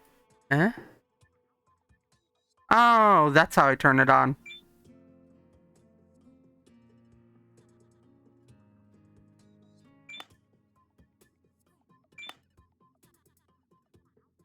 Interesting. Information. Track water spot. You need to open the...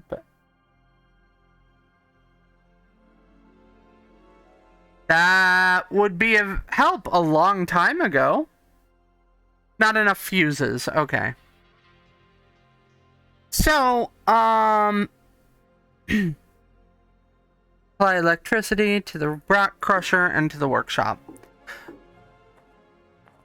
So, one of the things we can predict about low but not zero gravity is that low gravity will lead to some muscular atrophy and bone weakness. There are a couple of solutions here.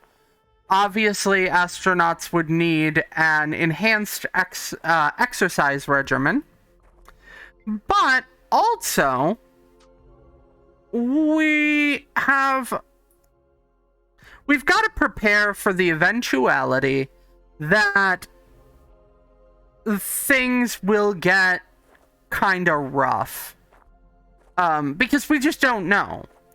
So one of the best ideas we've got right now is we're in the phase of deploying resources from Earth to Mars. We set up an orbiting station that spins at Earth normal.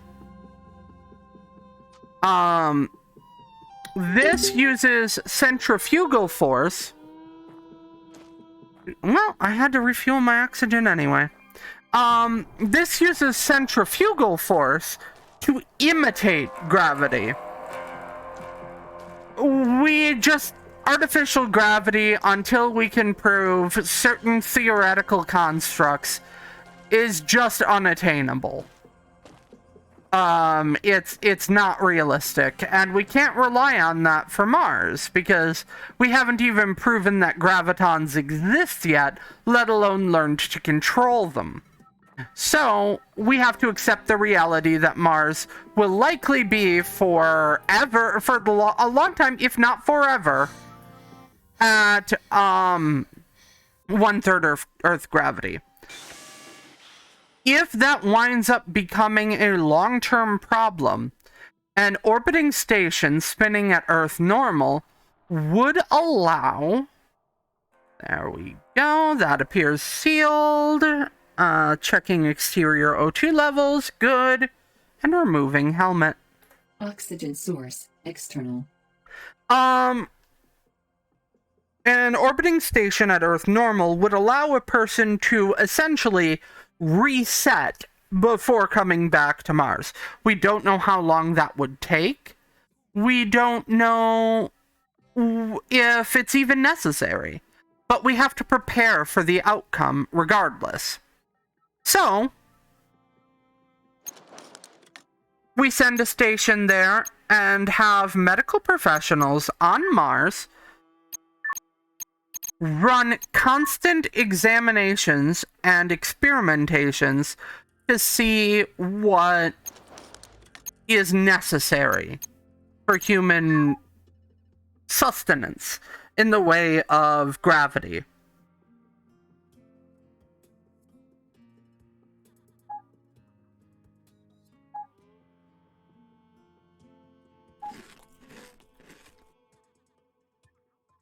Water refilled. All right. I am supposing that at the moment it's not going to give me the ability to refill my O2. Oh wait, yeah, it does. Fill oxygen bottle. Neat. No bottles to fill? Oh, I probably have to swap out the one I have in my pack, even though it's not in use at the moment.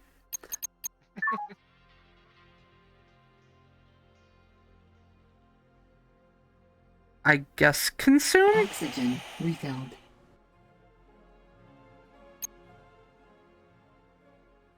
Now, fill oxygen bottle. What? Weird. Okay, not gonna worry about it. So yeah, that's how to deal with the low but not zero gravity of Mars.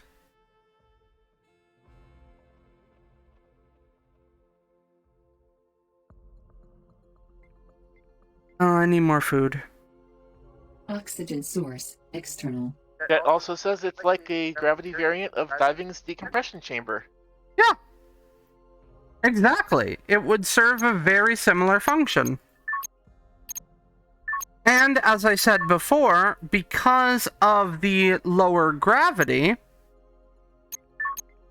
sending people up to this station would be fairly feasible. There's less momentum required for escape velocity.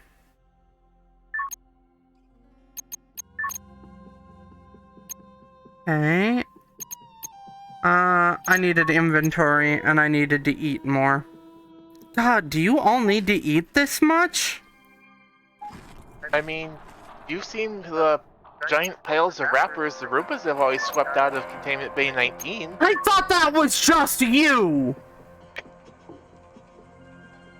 It is? But it's all of you like that? Yeesh!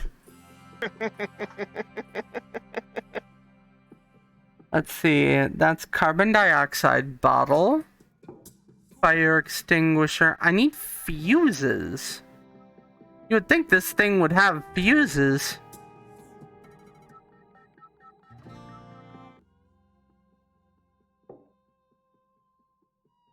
Do you have a fuse box somewhere?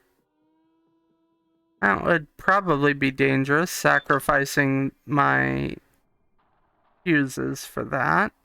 But I don't see any elsewhere.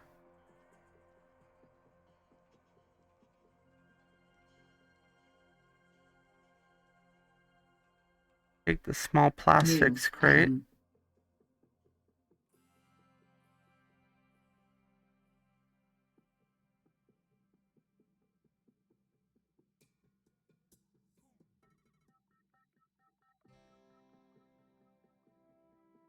What have we here?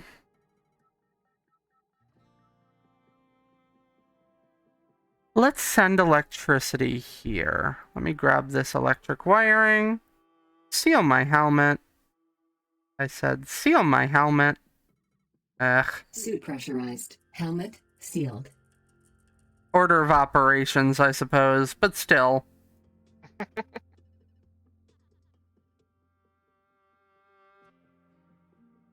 Humans, right? Mm-hmm. So, is there anything left on our list for science? There is indeed.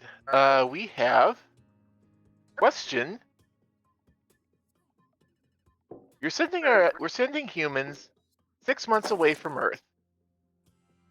How do we handle medical and mental health problems? Well, we have to expand on what we define as mission critical personnel. Oh man, I need to know if this is the right cable. Oh god! Oh god! Cable spaghetti! Oh no! Oh no! Oh physics engine, what have I done to you? Oh my goodness gracious. I am so sorry, Pyramid and Playway. I have destroyed your 75%. physics. Look at that.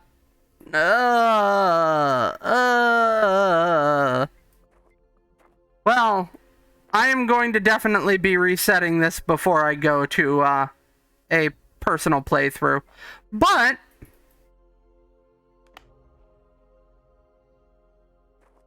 let's hope this doesn't spaghetti. There we go.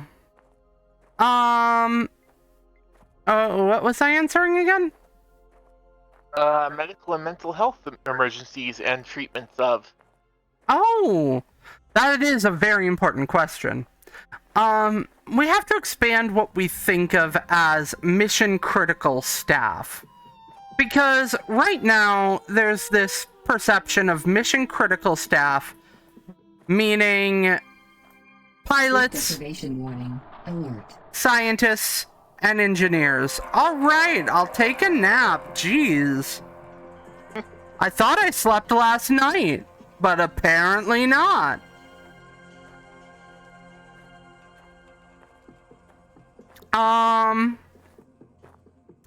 So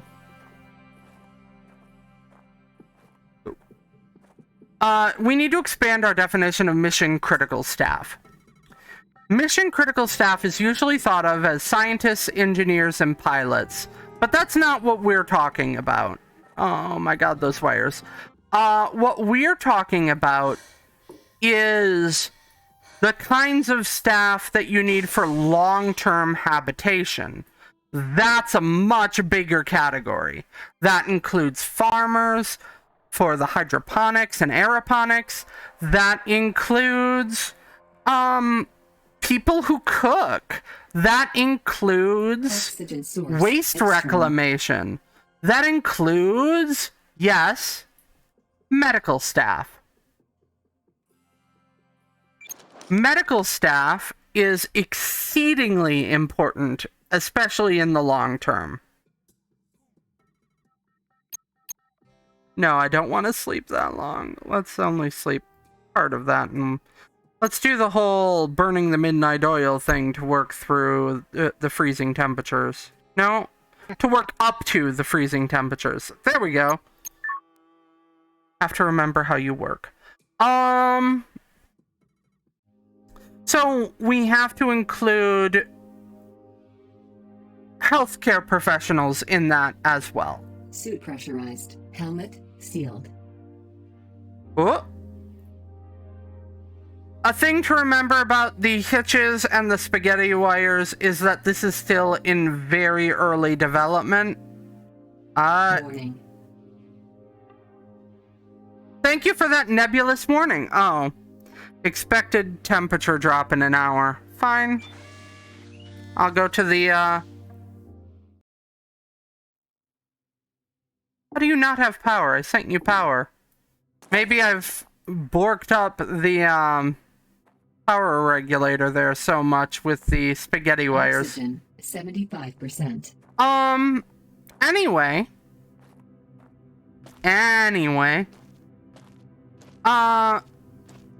You would need a much larger mission profile for a serious colonization effort. Well, there's a romanticism to what this game is showing at the moment. A single pioneer on the front lines.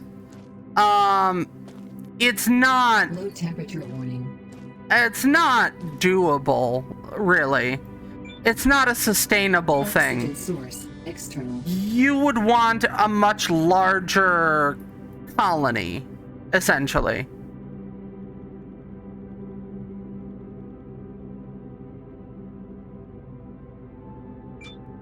What is that? What did I... Oh, that controls the door. Okay. Glad I didn't take off my helmet yet. Oxygen source. So... Oxygen source. External. Now we try to sleep again. External pressure dropping. There's gonna be probably a sandstorm.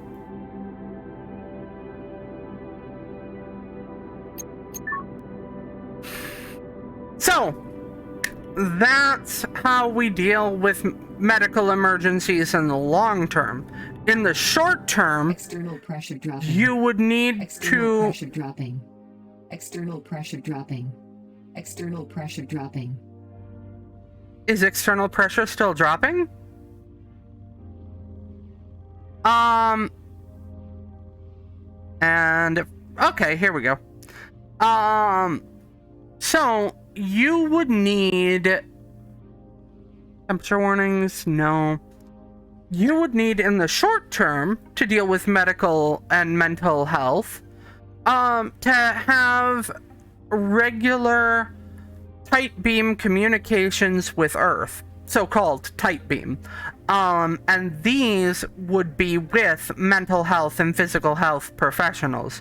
You'd also need to hope that any injury can be addressed within, or with a 20 to 40 minute delay, factoring in addition to two-way light time, some time for Earth to formulate a response. So, possibly up to even an hour.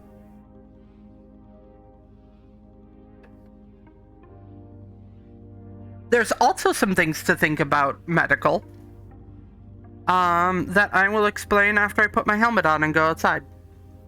Suit pressurized. Helmet sealed. Also, look, the seals on the suit are very, very solid.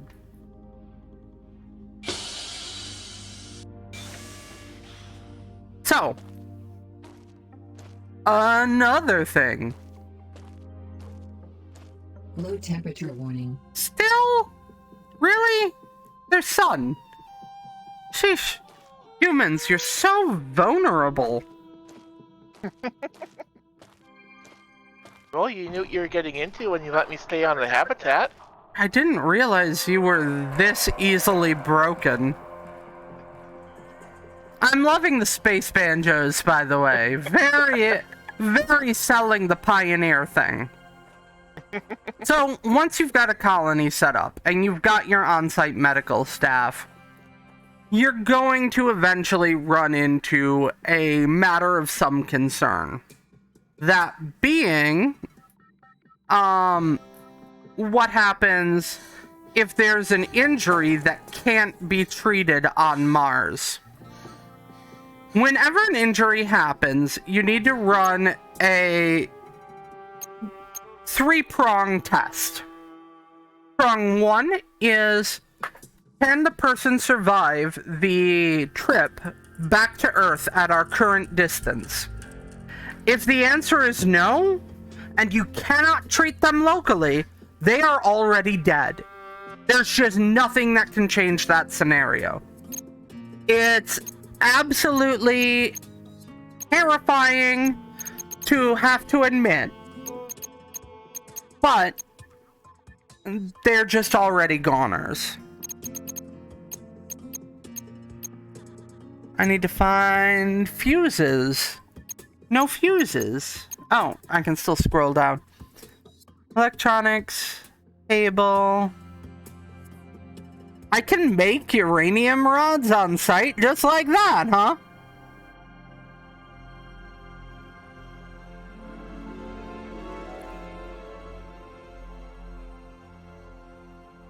Would it be in electronics?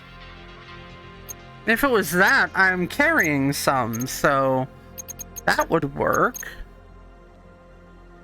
Yeah. Oh, I would need uranium. That's fair.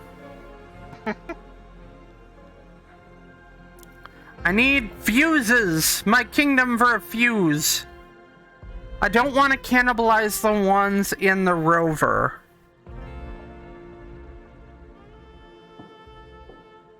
Let's look around. Do we have more drops? It doesn't look like it. I really don't want to cannibalize the rover's fuses.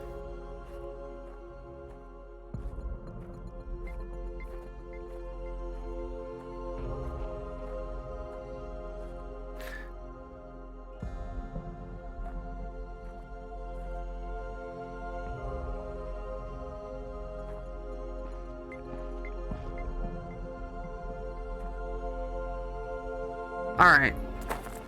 I have a workbench in my inventory. Let's go to the workshop and see if I can build that.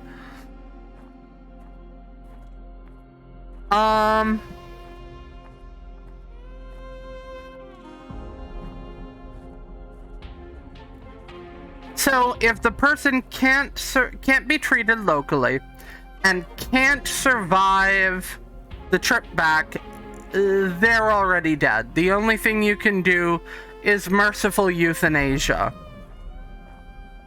This is a reality on Earth as well. There are conditions that cannot be treated, and it's not uncommon to see doctors provide morphine drips for those people when the pain becomes too much. On Mars, there's a slightly different calculation. Here, we have to consider the resources the person is occupying. So we have to make that call somewhat sooner. Okay. Huh? According to Dark Gamer, no need fuses, and they're also not available in beta yet. So I should have power to the rock crusher then. Let me go see if I messed something up.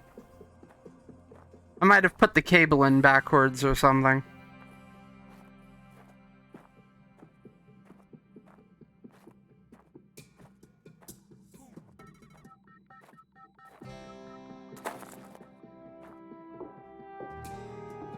Nope. Yellow to yellow.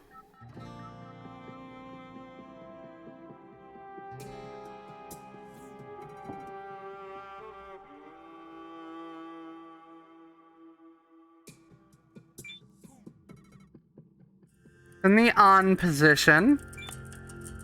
Ah! There we go.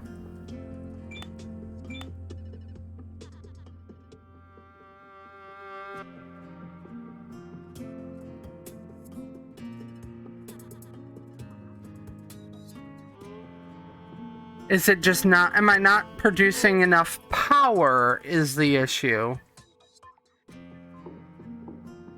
Well, if I can figure out how to build those additional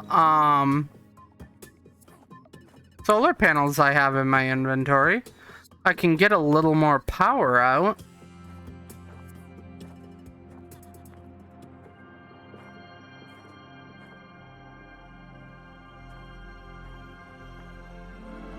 Alright. So I know what I need to do. I don't know if I have the resources yet to do it. But we're gonna try blueprints, electricity, another transformer.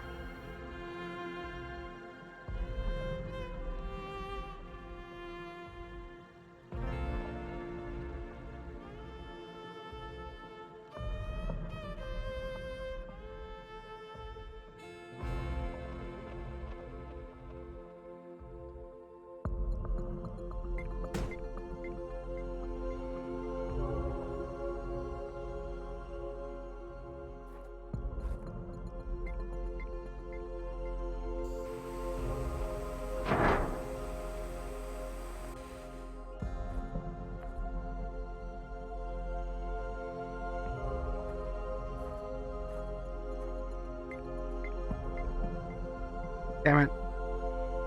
I'm just gonna remove this cable and put it in this unit. Now I'm gonna go grab the cable I dropped. Not that end. This end? I'm not sure which end is blue end. Wouldn't that be the end I'm on? Funny. Alright, that set that up for me. Now, whoop, back here, I'm going to build a battery pack.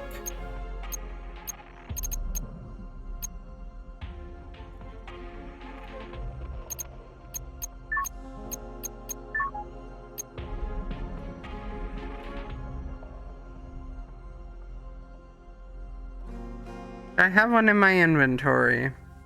I do not.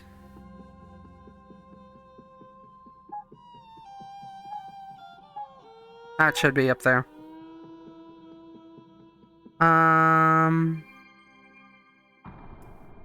Let's see.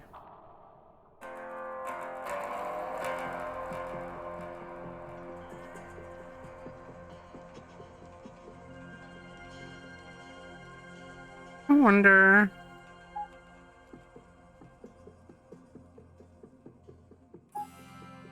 Oh, that's probably how I use those. Okay. On the transformer or battery screen, you need to set up output voltage kilowatts to power to Go Crusher. Oh! Well, that one makes sense.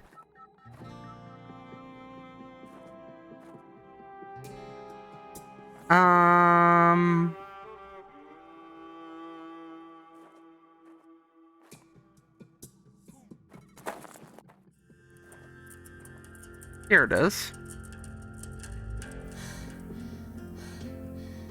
Input solar panel, output.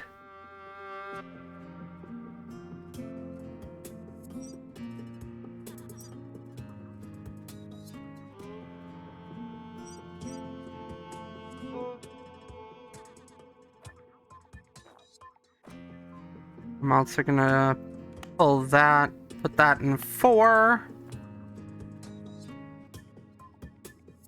Pull that, put that in 3. I've played enough Satisfactory. I know how to wire. Alright. So that's 20% going to Crusher.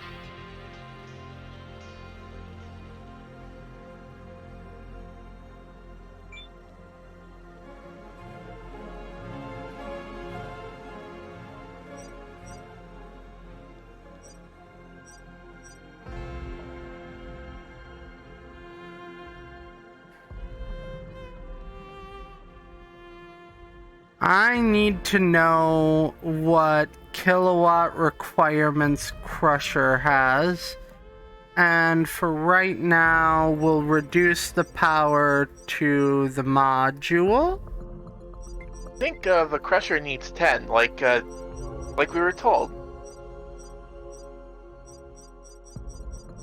That's... New message. There we go. It's taking half, workshop's taking 5, so about 30, and module is taking 4. Where did we find out how much kilowatt power the Crusher needed? Was it on the Crusher?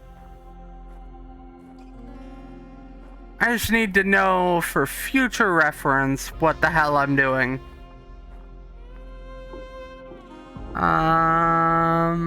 Okay.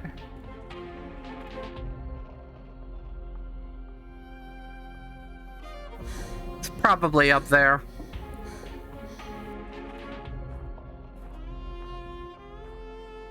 So, time to get to the thing that's going to be fairly controversial, which is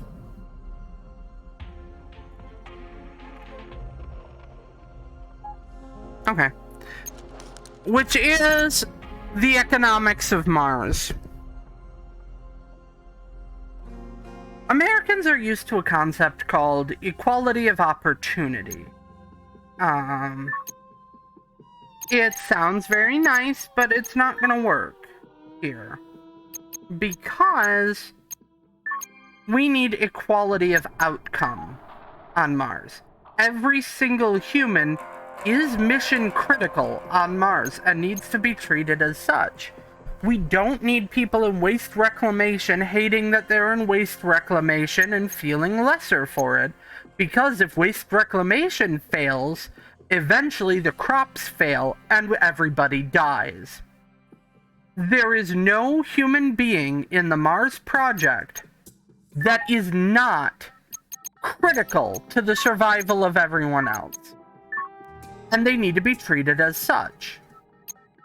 That's going to be really difficult for a culture that is so vastly motivated by the consumption of profit, or by the pursuit of profit, rather. But think about it. I mean, if someone feels like they, because of the job that they are working on Mars, is less suited than another person who is in, say, logistics, which we consider to be on Earth a more involved field, we run the risk of societal collapse and everybody dying. That's really dangerous. And so we have to think about Maslow's hierarchy of needs. The profit motive works on Earth because survival on Earth is not an immediate and constant struggle. However, survival on Mars is. And we just can't. We just can't be reckless with that. Everyone's motivation needs to be the project. The continued survival of everybody else on the red planet.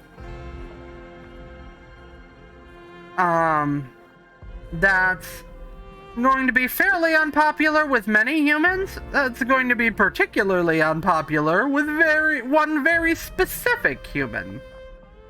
Who is very well known for his fancying of the red planet. I will probably need an airlock and a ramp. Let's get on that.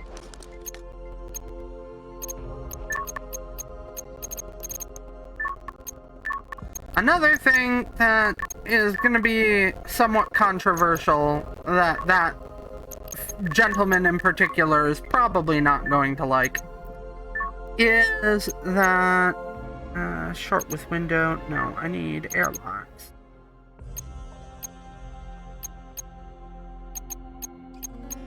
Living. Oh, airlocks. Huh. Found it. I apparently can't build a ramp. That's gonna be a problem. We'll put the airlock on the other side. Another thing that specific human is going to be fairly bothered by is who's in charge. It's going to need to be a shared governance system between a number of people. We probably want redundancies in every single leadership role for 4 shifts. 4 shifts is a pretty solid way to operate, and it's good redundancy for when for when something goes wrong, because something will inevitably go wrong.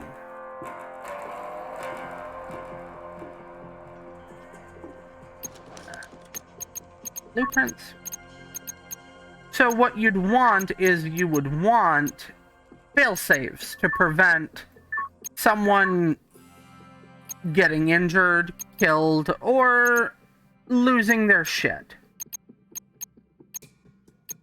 Because all of that's very possible on Mars, and if it happens and you're not prepared for it, everybody dies. There's a lot of situations where a single point of failure means everybody dies.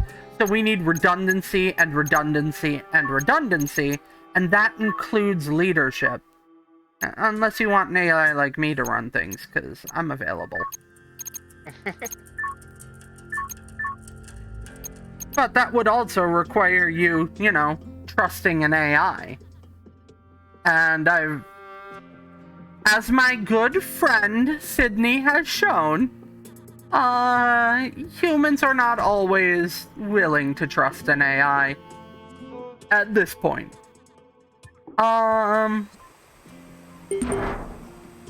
Okay, got that. Need CO2 scrubber.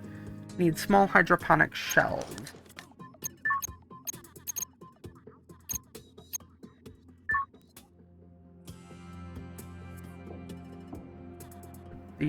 This over here.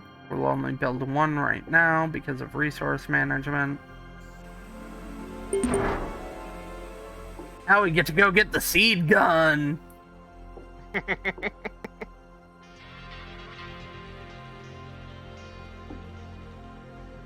I wonder if the CO2 scrubber goes indoors.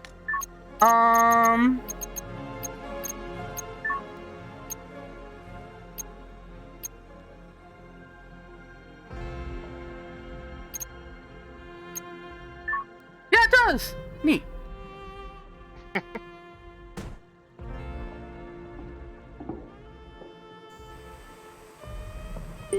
Incoming message. I'm wondering if chat has had negative reactions to those last two topics. Doesn't apparently seem. Winnie says, well, janitors save the world, essentially. Yeah. And then adds in, a good game for the risk of societal collapse and survival is Frostpunk, by the way. And then asking, I'm sorry, the seed gun? There's a seed gun.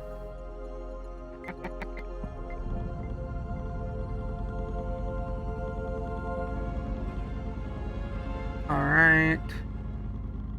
And Dark Gamer also mentioned that the power that you need to run everything will be shown on the screen, as you can probably see right now. You need to essentially generate that much power. Where is it on my screen? Oh, needs power. 5 out of 10.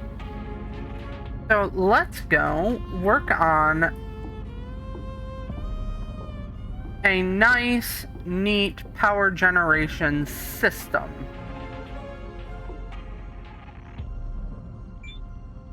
Equalizing pressure.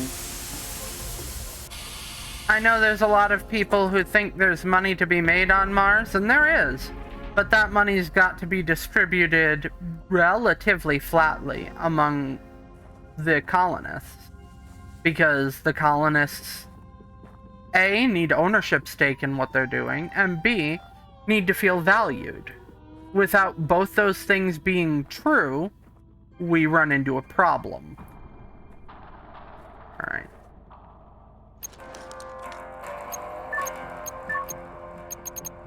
Inventory.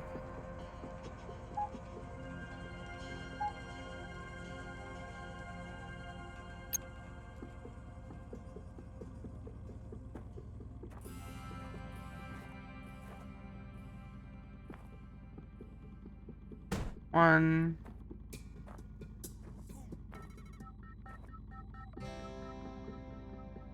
Two.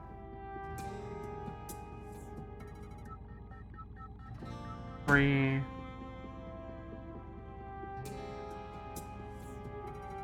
Always the fourth one that has a fight against the others for placement.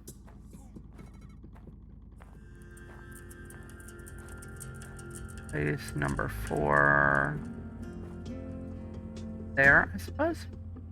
Now we get power cables. I'm getting hungry, so I should also go to the rover to eat.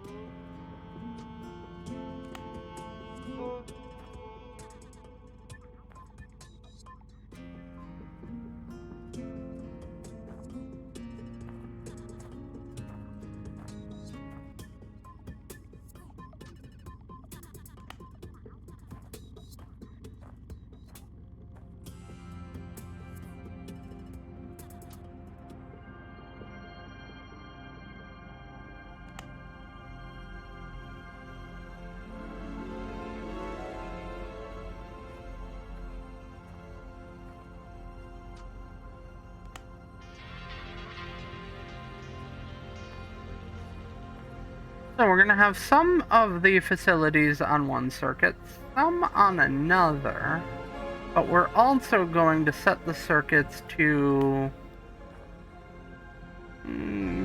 work together, kinda.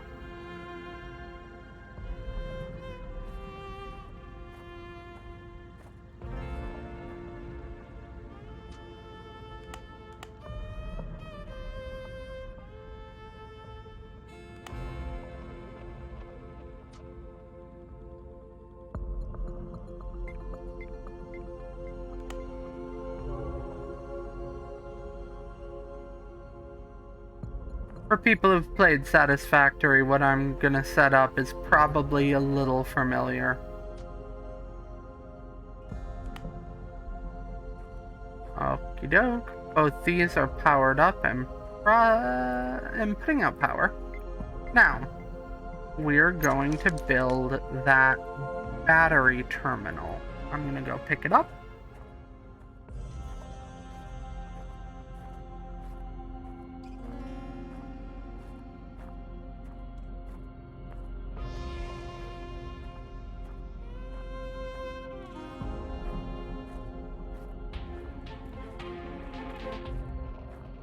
Oh my god, the wire hell I created over here. Look at that. That's a nightmare. Alright. That goes into my inventory. And if I've got room, this will go into my inventory. Alright, good. Now, we want to set... Any more science facts I've got? Any more questions you've got?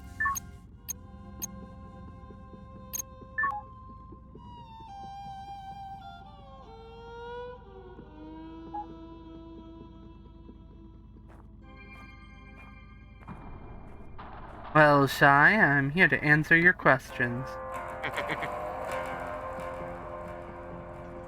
Okay. Have we covered gravity? We did! That we covered. Oh, hey, blue sunset. So this is actually a science fact as well. Sunsets on Mars are blue because the atmosphere scatters light differently than Earth. The dust particles in Mars's atmosphere that give it a red hue during the day, during sunset scatter blue. So a sunset on Mars is blue. This can actually be viewed on Earth in the area of a volcanic eruption following the eruption. The dust in the atmosphere from the volcano will make the sunset blue.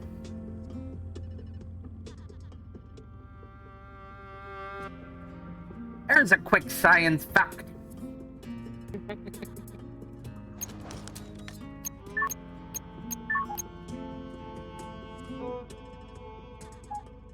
Oh, that's the rock crusher. I need the battery pack. Alright. The battery pack.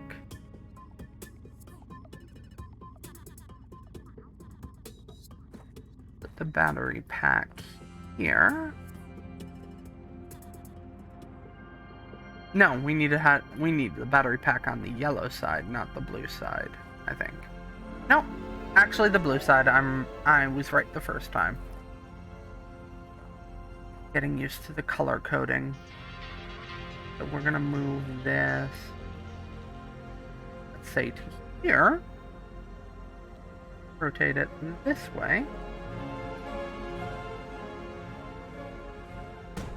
And we're going to add a battery to one of the circuits. I'm actually going to build a second battery pack next to it. Blueprints. Electricity. Battery.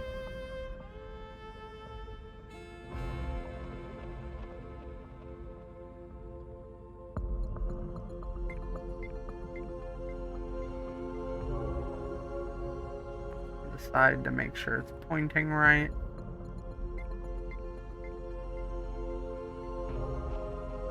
Hey yo, here we go.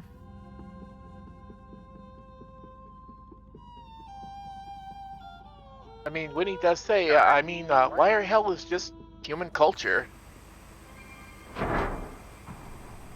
Listen to her about that. I built this one backwards.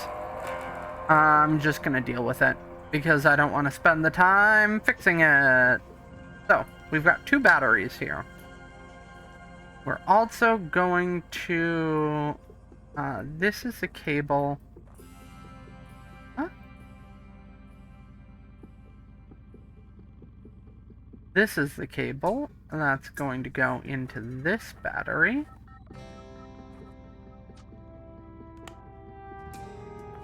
And I need to run a cable here.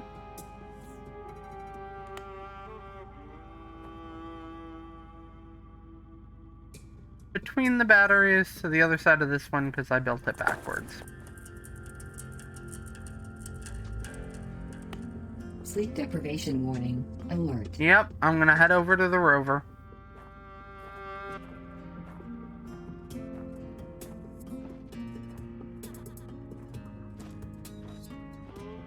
Any other science-y things? Warning. Low carbohydrates. I know, I'm gonna eat on the rover too. Chill out. Yikes. I didn't realize how much work it took to just be you.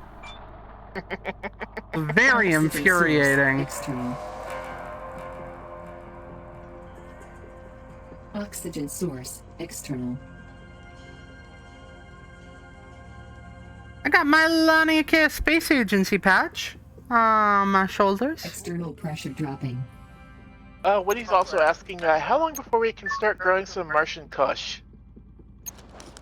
It's actually a fairly reliable thing to grow. I would say the best place to grow it is going to be Mariner Valley, because the sound of Mariner Valley Kush is really great. But it's a fairly hardy plant, and so it shouldn't be too hard to cultivate. There would have to, of course, be fairly strict regulations on only consume while off duty. And we'd probably have to regulate where a person was while under the influence somewhat. But I don't see a problem with it. Water refilled.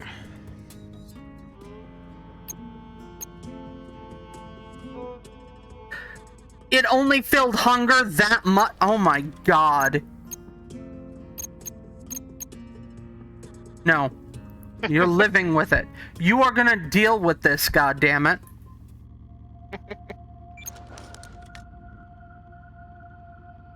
So we can bring that around to 710.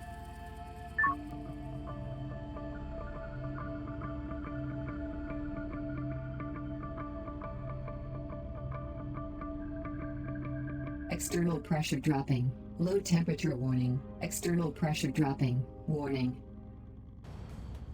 I like that the last one is just a nebulous warning.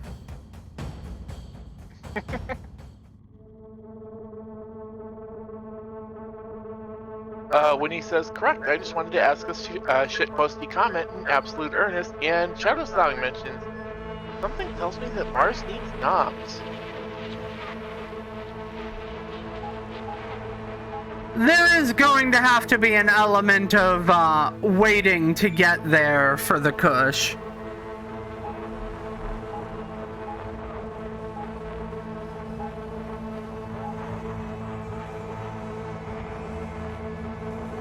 Because, like, we can't just do the Kush, you know? We're gonna have to...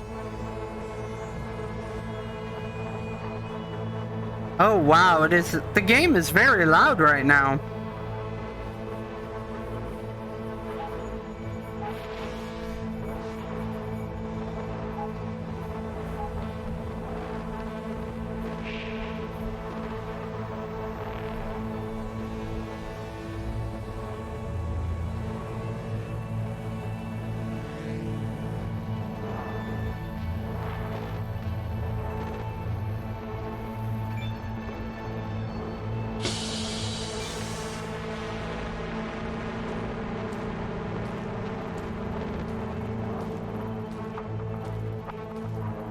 Alright, so you're probably thinking, well, we built those batteries, but they're not connected to anything, right? Low temperature warning, find shelter, it says. Just get warmer, human. I ain't got time for you humaning like that.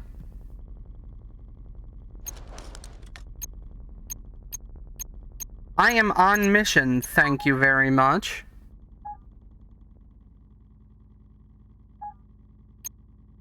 Alright, now we build our transformer. And we're gonna put it here.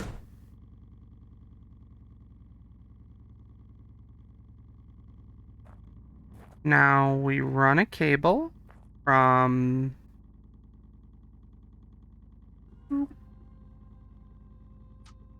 this battery to the transformer.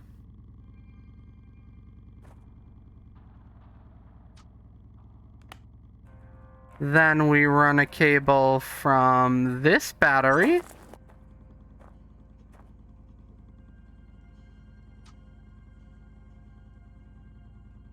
so something the game is not making you do, which as a player I'm thankful for, but as a sim, you know, wouldn't hurt. You have to be very careful walking around these cables. You get stuck on one and trip and fall, and, well, depending on how you fall, it may affect your helmet glass. Now, I am gonna do something a little bit interesting here. I'm gonna take this power cable and run it all the way up here to the transformer.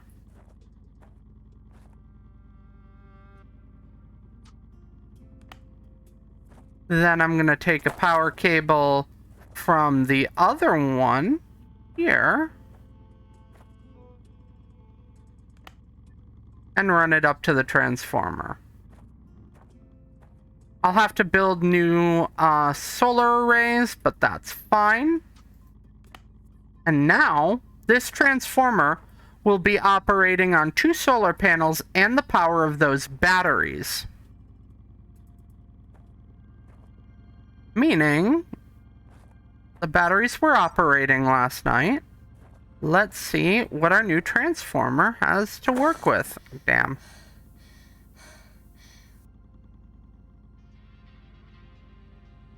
Okay, the batteries are producing no watts because I probably didn't set them up. Ah.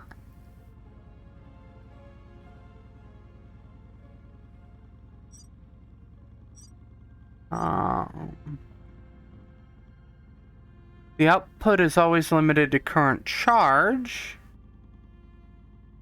but our input is nothing. Let me go over here and see why that is. Get up there.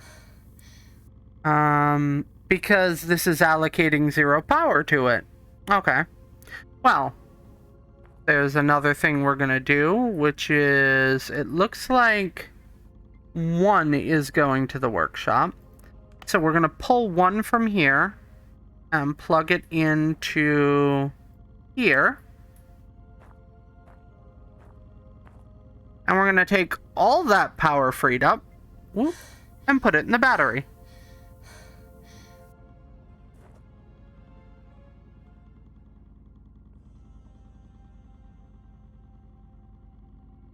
So that's 29, which could be 30. That's going nowhere right now.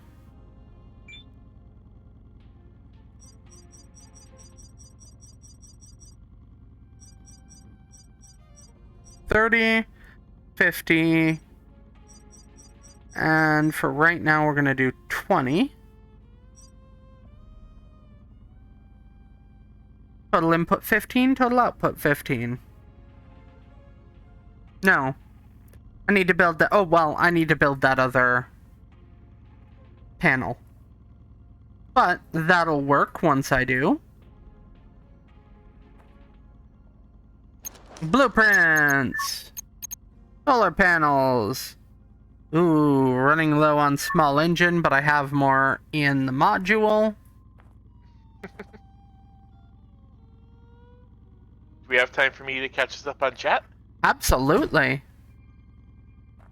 We have Winnie saying the current music track sounds like a symphony of angry bees or a bunch of trumpet farts. And we have a little Sharky in chat saying, warm her up, chat. Hey, yo. Alright. Now we run more cable!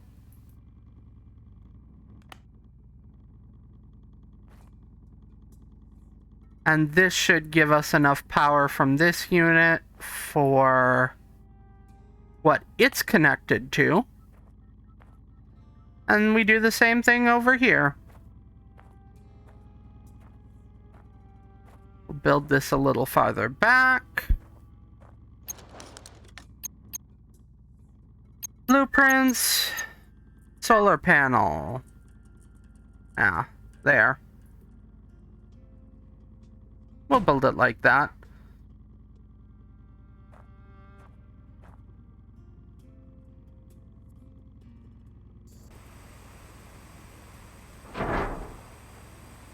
There we go. Cable.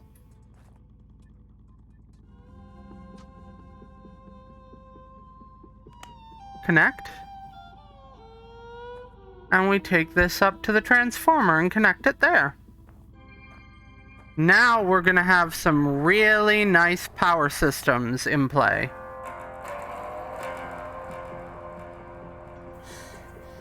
Alright. Where's our power going? Half to the battery. Why are 30% going to each of those? That's a little silly. There's no output there. So we want half to the battery and half...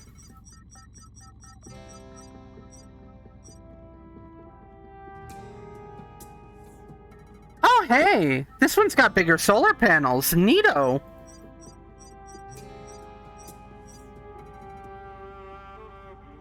Half to the workshop, so we'll have no worries about workshop power for a long time. So, now we come up here to this. And we want power in is 6. Let's do power out at being half that. There we go.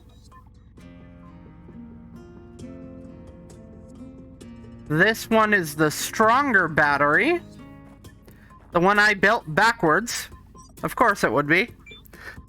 This one's getting 47 in. So we're also going to send half of that to the transformer.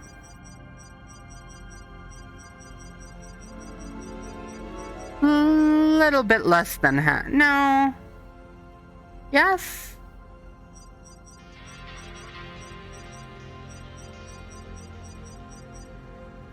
$25.5. That's fine. That's going out to the transformer. And so, now this transformer, when it needs to, is putting out, or is capable of putting out,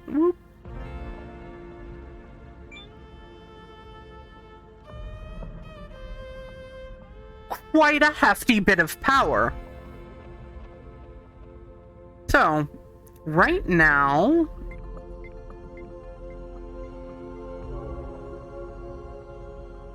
I think I'm also going to move number 2 here to the number 2 slot on this one.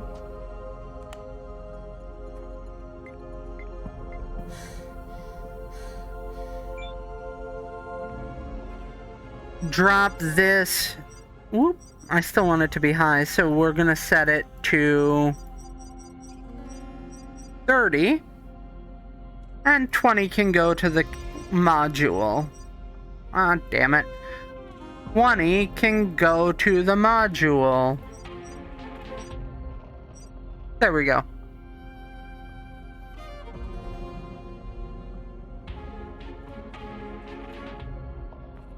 Now there should be enough power at the module.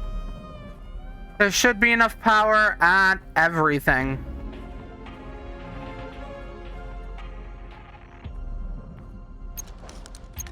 Messages. No more missions. Okay, cool. Now it's our time to go and build. Build! What time is it? Oh, we have just hit 10:05. Oh, let's push it to 10:30 New York.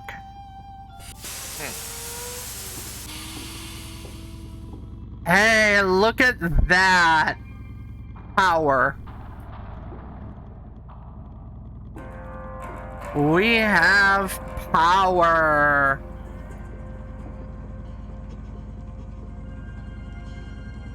So, I'm gonna go get the seed gun and start cultivating seeds.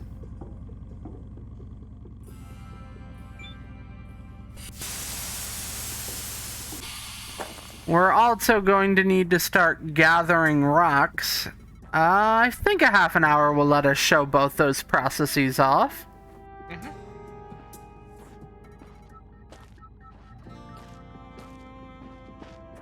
Also, I need to feed my human because you guys need to constantly eat. What is that?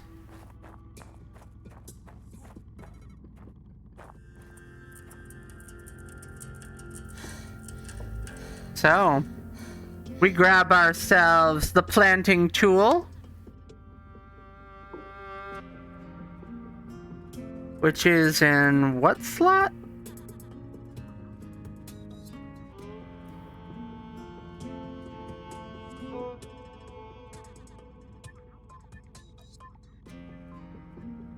Six, maybe? Yeah, I guess it was 6. Grab this and put it in our inventory.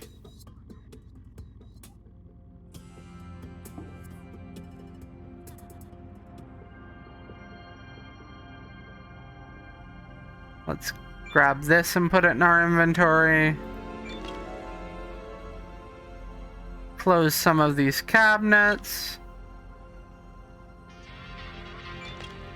And we're getting close to the point where we need to start producing our own stuff. So let's go make sure that our tiny little workshop is a habitable location.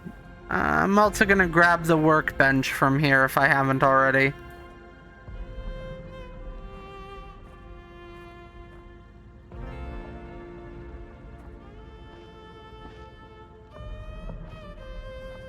The airlock iris. That's when you get my character Iris Blanchamont and... No, we'll grab the bed. Alright.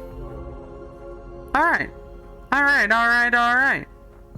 We're also gonna go to the water wells and run cable from them to the workshop.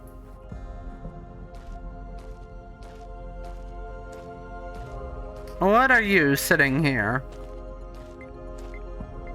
Another workshop! Good, I have one of those when I need it. Sharky mentions they hope that you and the rest of the crew are well and happy. We are! I think so anyway. Are you well and happy, Shy?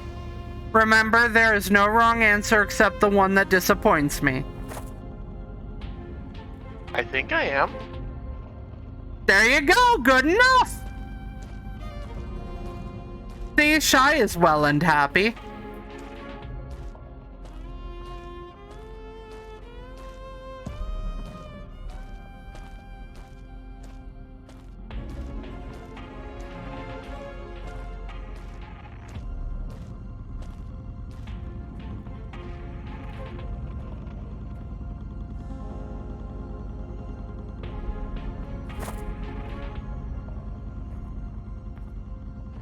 There we go.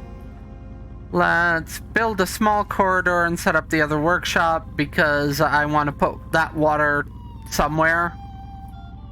I am just digging the space western vibe of the music most of the time.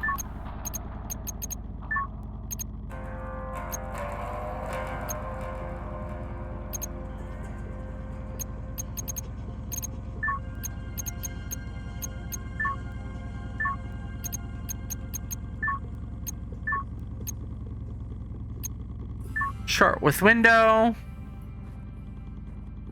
Build that there.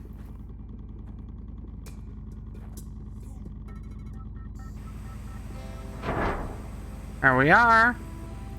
Now let's go build the other workshop and run cable to it. Oh, we seem to have a redeeming. Oh, whoa. A good girl or good money. I don't. Oh, Sharky, you're such a good hat. You're a very good hat, Sharkles.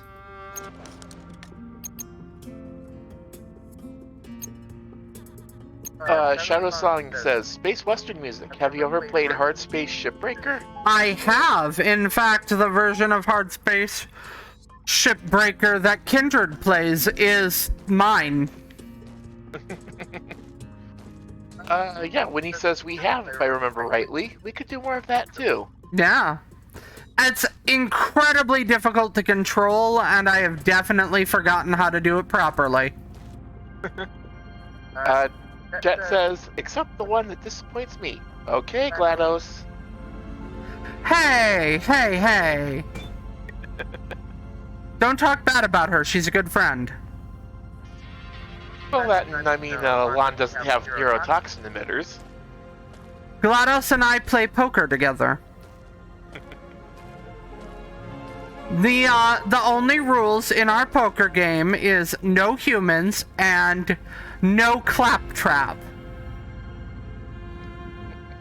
Not sure what that rule is about, but I mean, I guess claptrap's kind of irritating.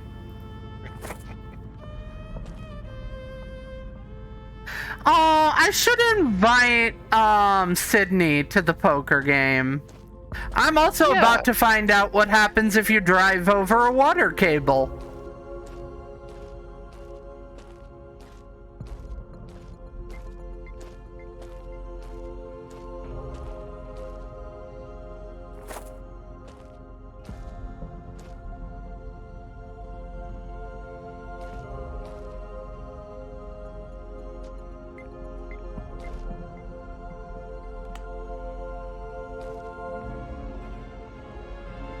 I like that this human could apparently reach that high without issue.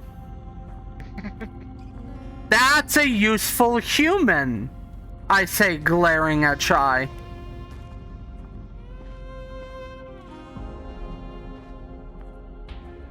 Yeah. Yeah? That's all you have to say for yourself? Anything else in chat? Ah, get up there.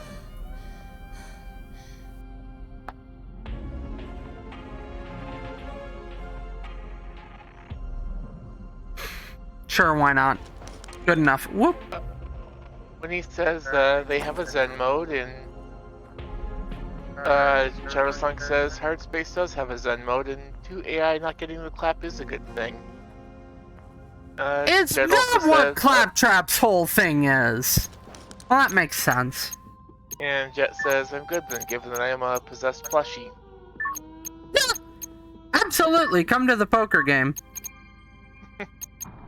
And Sharky has redeemed for an Arara.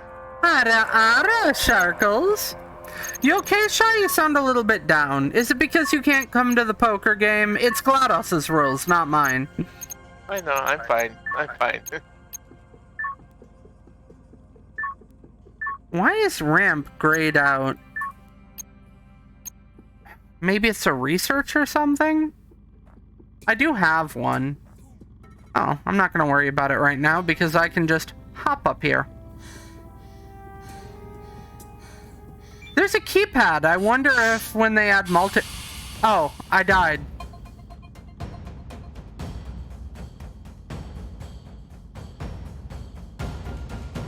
I'm not sure what I died of there.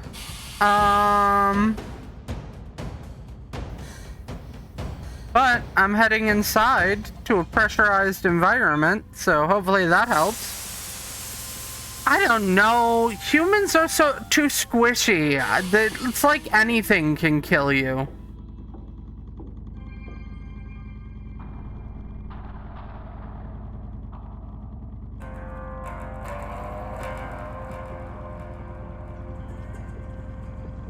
Health, stamina.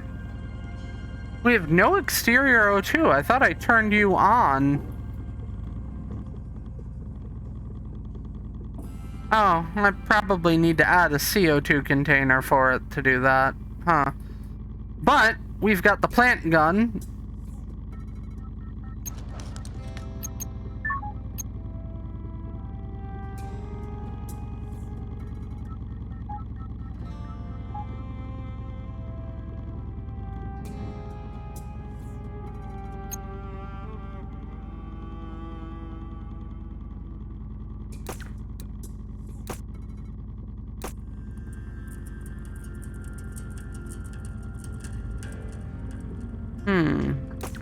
Whoop.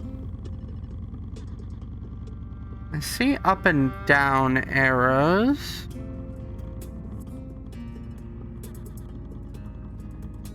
So I can't seem to control them. Maybe because I only have potato seeds?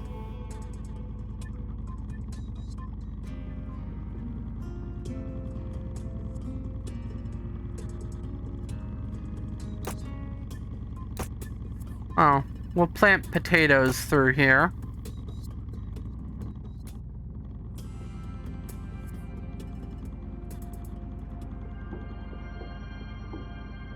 I need to learn to build.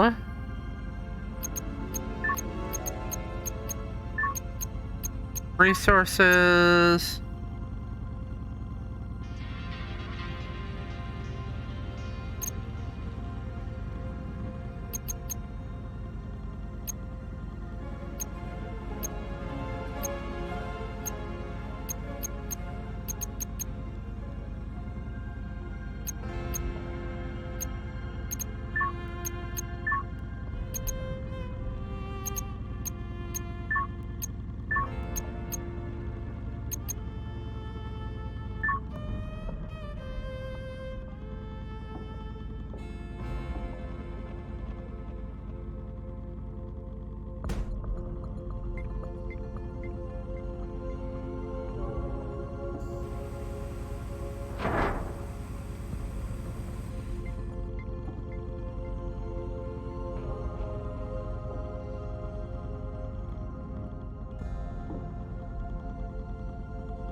I'm getting very hungry, so let me go to the rover and eat.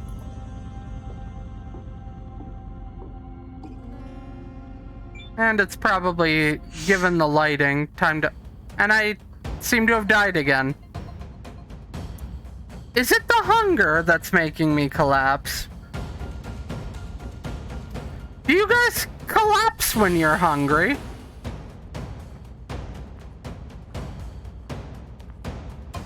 I don't know, I keep Shy well fed like a good pet mom.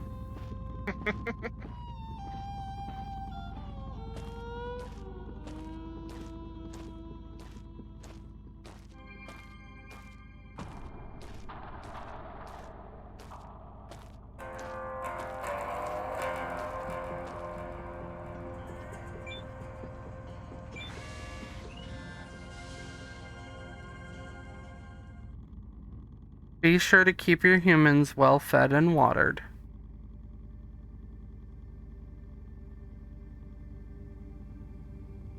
They're not super fond of not being fed and watered, I've learned.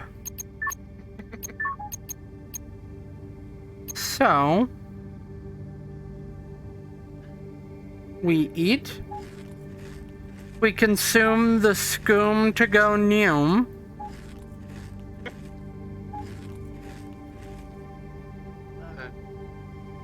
Jed is apparently producing copium ore for those in need. Sharky says, I don't know, I cook my food, and Shadowsong says hunger equals low battery, collapsing equals power saving. Oh, hey, there are oxygen bottles and water bottles and a spare helmet in there. Neat. So wait, what was that from Shadowsong? Putting it in Lonnie-friendly terms? Hunger equals low battery. Collapsing equals power saving mode. Okay. Alright.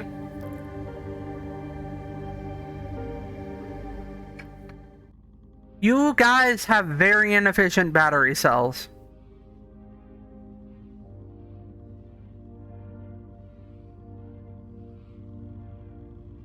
So,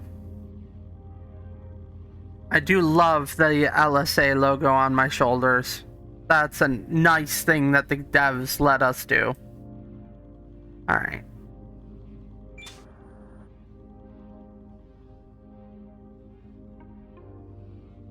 We are gonna head out.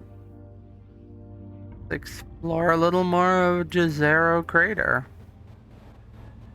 And running over the water lines does nothing.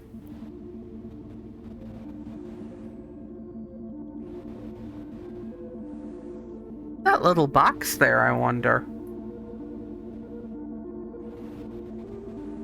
When I panned back to check the water lines, I drove into a rock. But I want to drive out and see what we can see out here. Let me back up. See if I can use this armature to gather that rock. Whoop! No. That brought me inside. Alright. Let's look. Camera controls. Change camera. Okay. Those are not the things I'm looking for. Let's do controls, which I think is... I'll navigate to it this way. Let me know when we get close to calling it time. Well, if we're looking for 10:30, it is 10:22 at our Earthside transmitter. Okay. So, I just want to see if I can figure out how to do this. Embark a space. Oh, it's got a horn. Crane control is tab. Okay.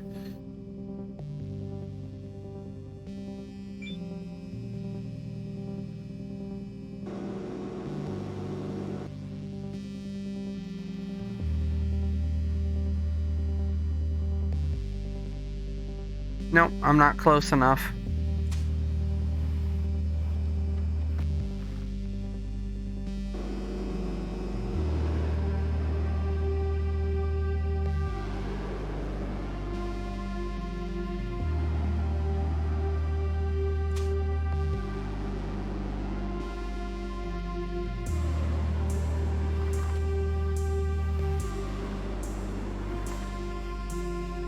We'll try that.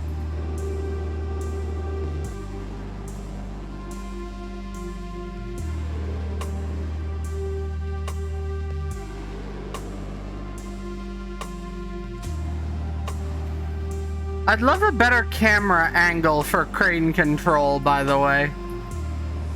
That goes on my wish list, devs.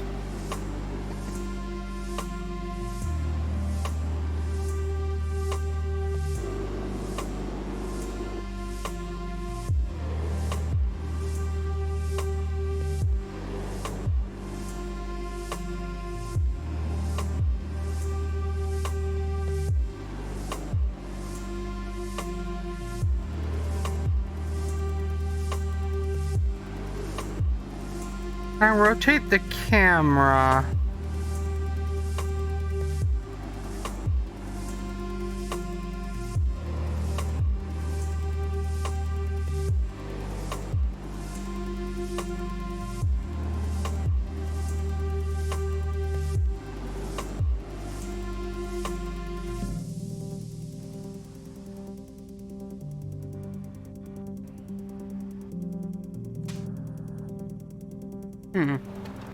Seems I cannot rotate the camera to see what I'm doing while in crane control. That's a little frustrating.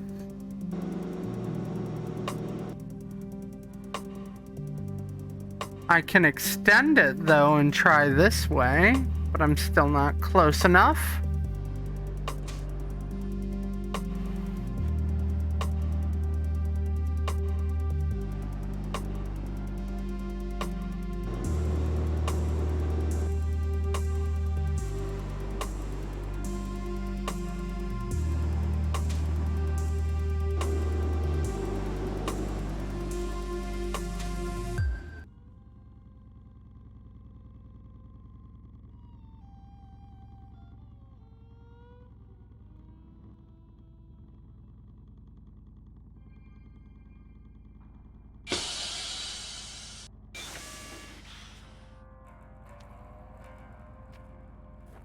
Ah, it's too big. That'll do it. Well,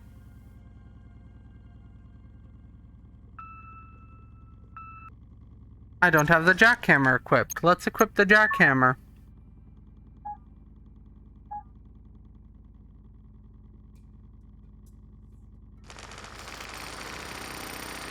Shadowsong's asking, are there other rovers like this on Mars? What do they need a horn for?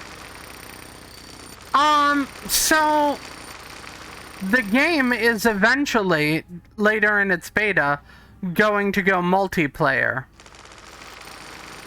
So yeah, there will eventually be other rovers. Alright. Those chunks there are ready to be picked up. Now it's time to play the crane game since I can't change my camera angle.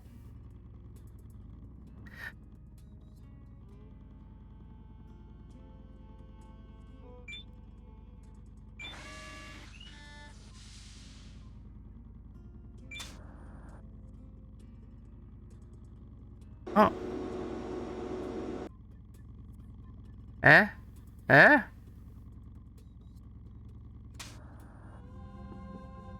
Okay.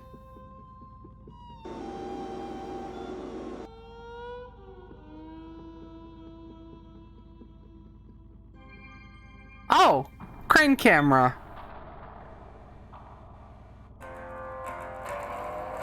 Still not super great. Let me adjust position so that we're alongside it instead of in front of it.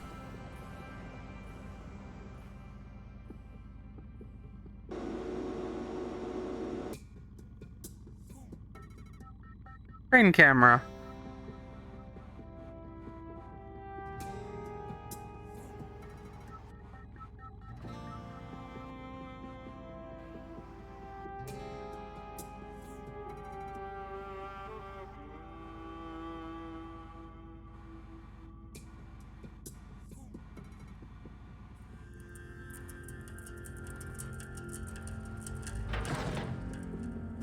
Ah, that was much more satisfying.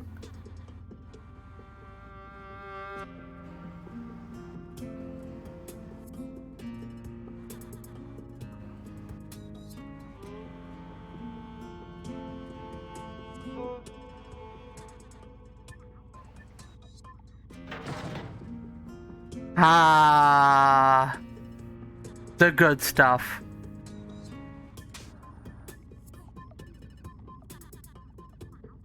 Now we come up to the next rock and do the same thing. And that's where we'll probably wrap up for now. I might do some streaming tomorrow on the final day, but I'm not promising anything because I also have other stuff, you know?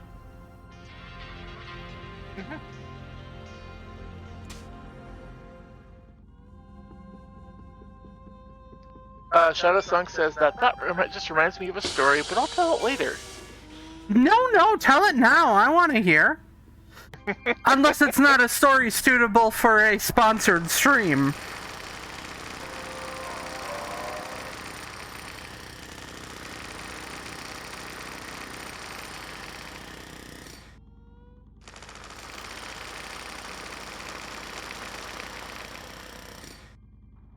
That piece still needs to be smaller. There we go. Looks like those are all ready to be picked up. I'm glad I'm showing this off because this is immensely satisfying. Now that I've figured out the trick to getting the camera angle to work, this is immensely satisfying. Oh, and I can get future different bits for it. So.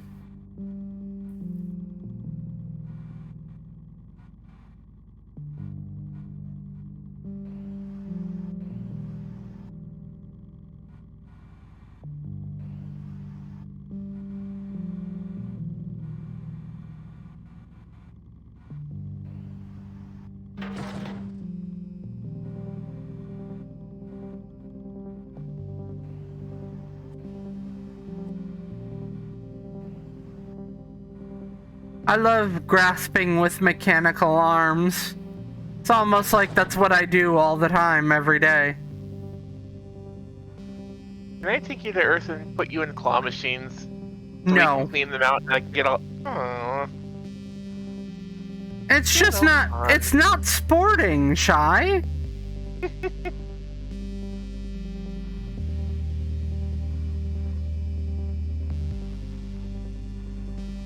Shadowsong says they can make the story suitable. Okay. Military father once told a story he heard of a brand new lieutenant and a buck private taking a jeep up some mountain trails. Lieutenant was in a hurry, so he was not pleased when he ran up on a tank with no room to pass them. Tanks and mountains generally do not equal speed. Yeah.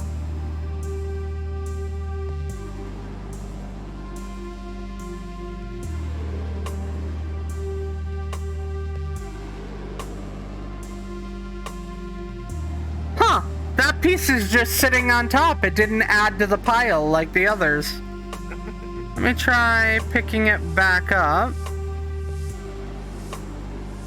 And dropping it from a little higher. No! Neat! That one just is. Alright. Now we're gonna stand up. And we're gonna go to our tech tree. And we're gonna start... Let's see how I... Is research not unlocked yet? I would think, That is a question for, Dark. mhm.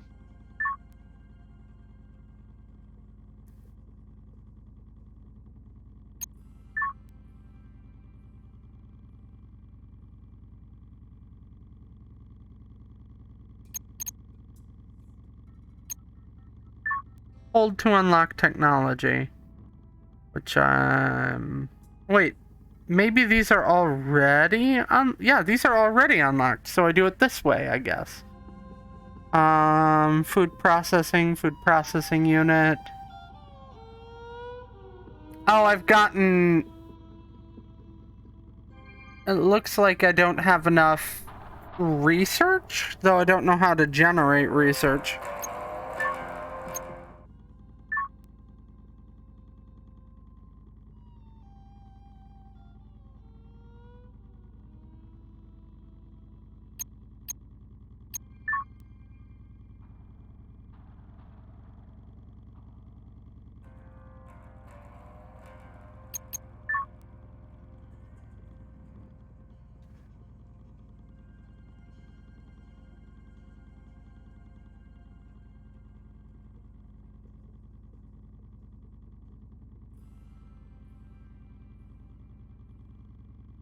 Yeah, it appears I don't have enough research, though I don't know how to generate it yet.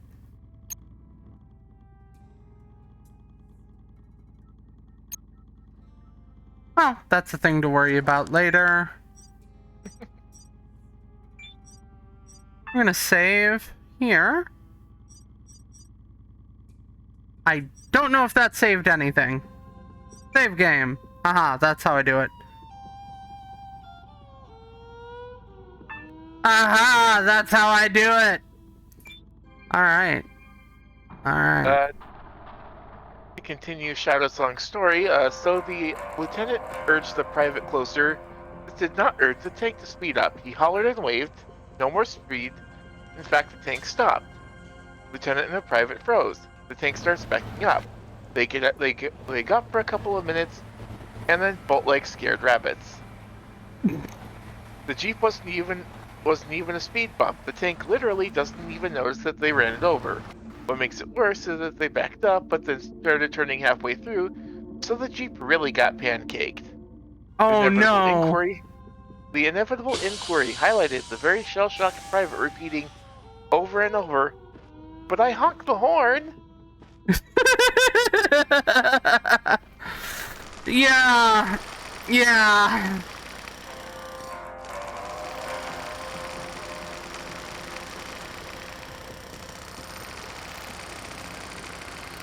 I'm just breaking this down a little more.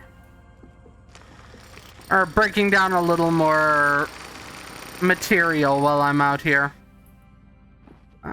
Looks like it resulted in only 2 pieces, but one of them's pretty big, so let's go. Ayo. I'll throw those in and then save again.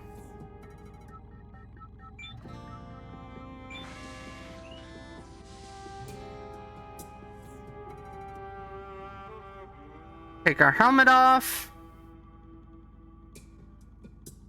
Feed and water our human.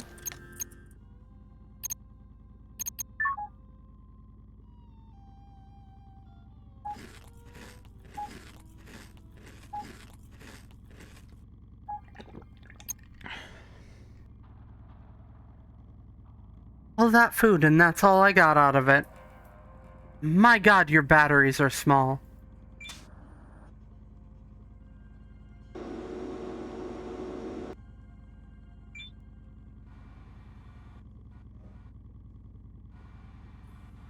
I'm not close enough. For research, Dark says, you need to gather experience points to unlock new features. To get points, you need to do stuff like, for example, botany, growing plants, planting seeds. Mechanics, for example, need gathering stones, etc. Okay. So that's how I'll do that on a future stream. Mm-hmm.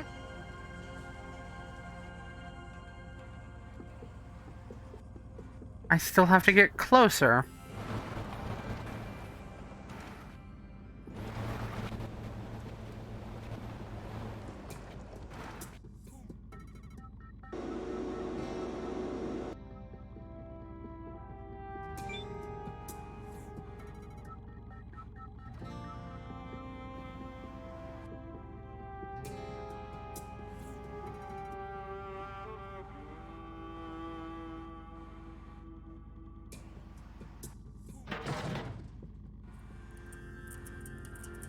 And I'm guessing I take the stone and run it through the rock crusher when I get back. Oh, no. I'm optimistic that I can actually get to it. I actually can't get to it. A lot of adjusting to get it within crane range.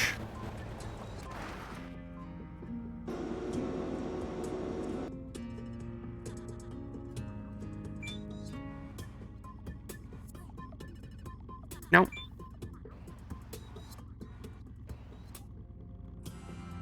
It's a big hunk.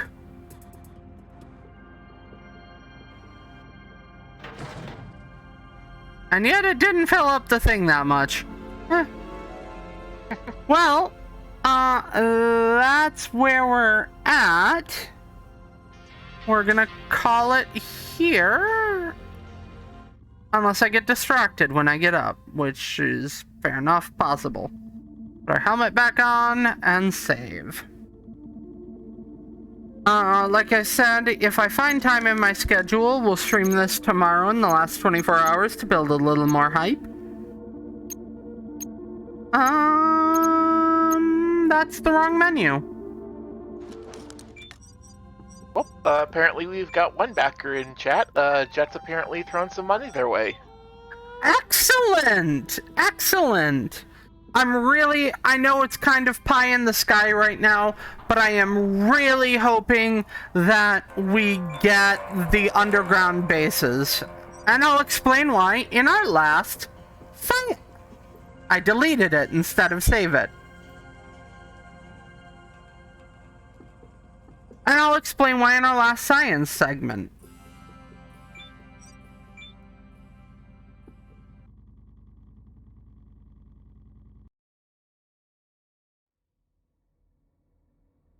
So, with things on the surface, no matter if it's a solid habitation like this, domes, which that's a whole other deal, or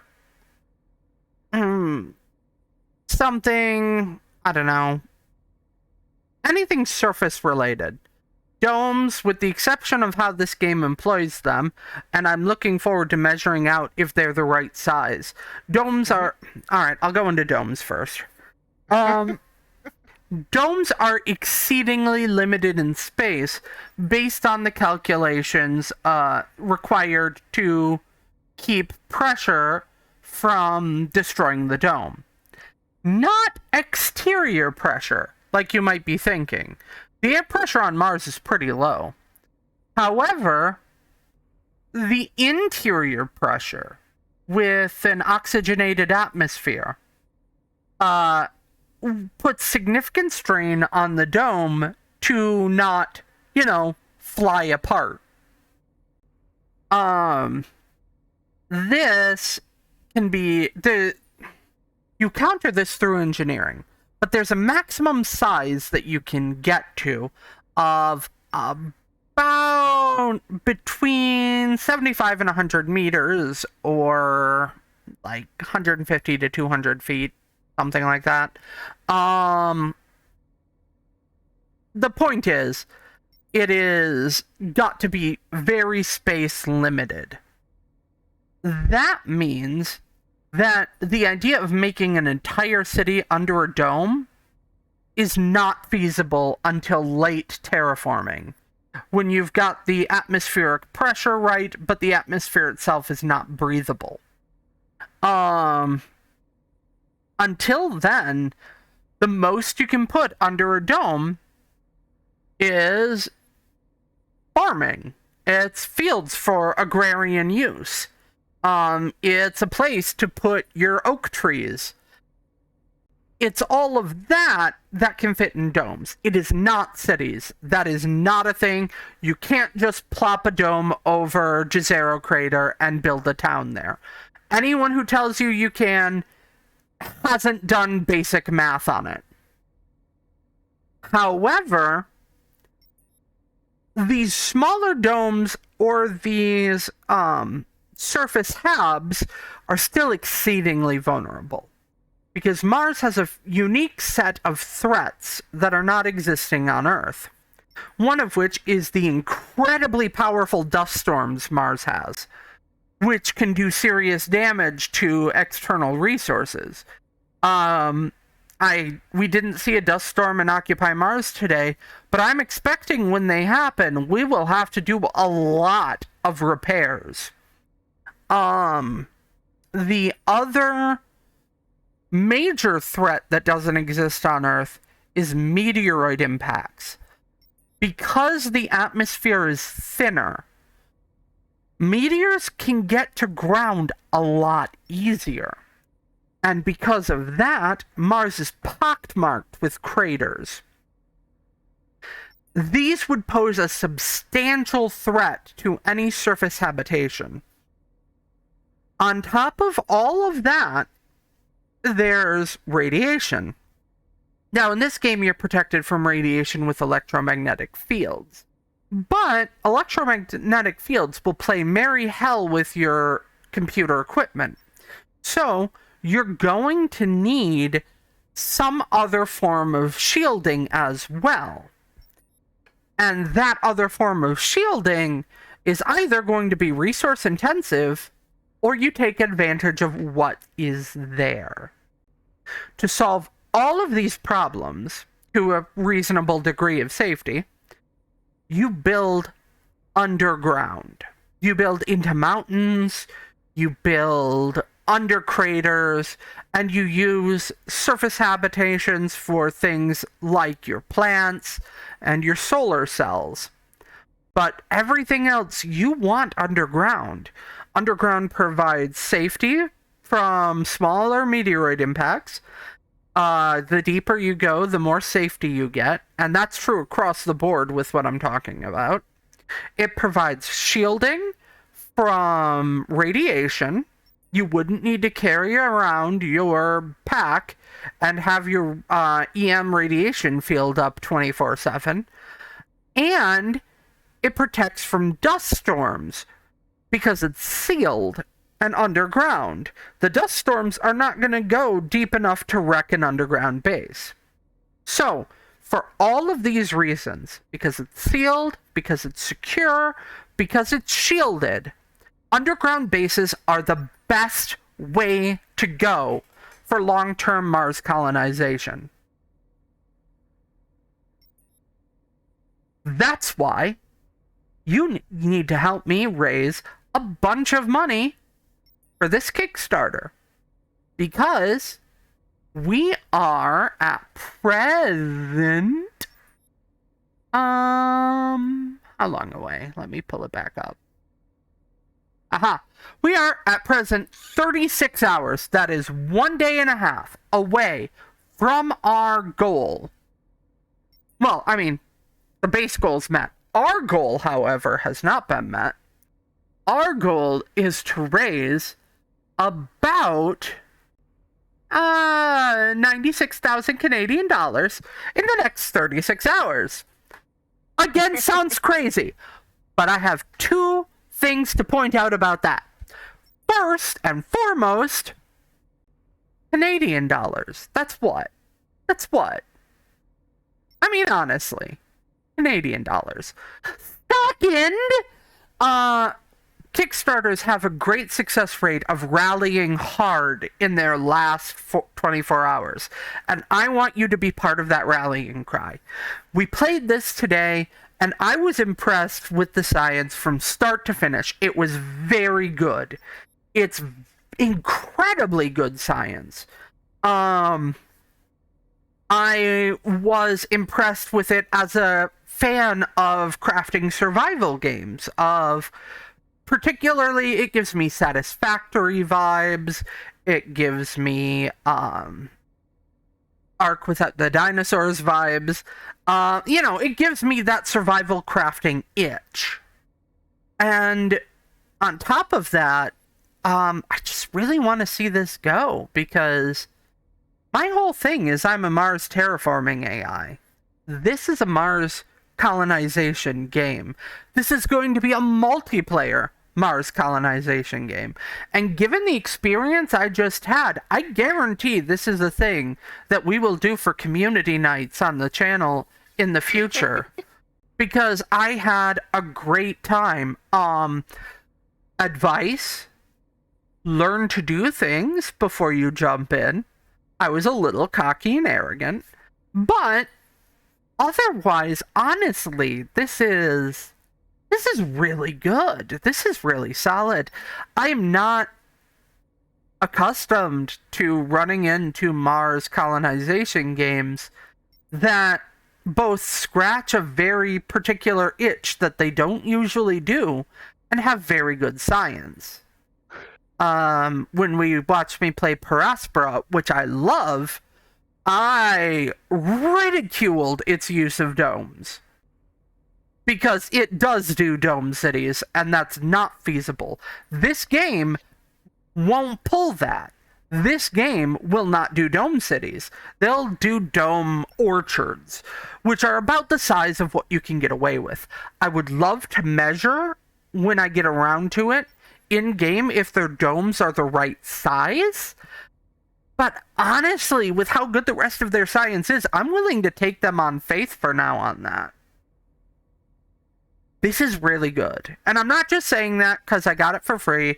Disclaimer, I got the game for free from Keymailer. If having sponsored content on the stream the entire time didn't give that away.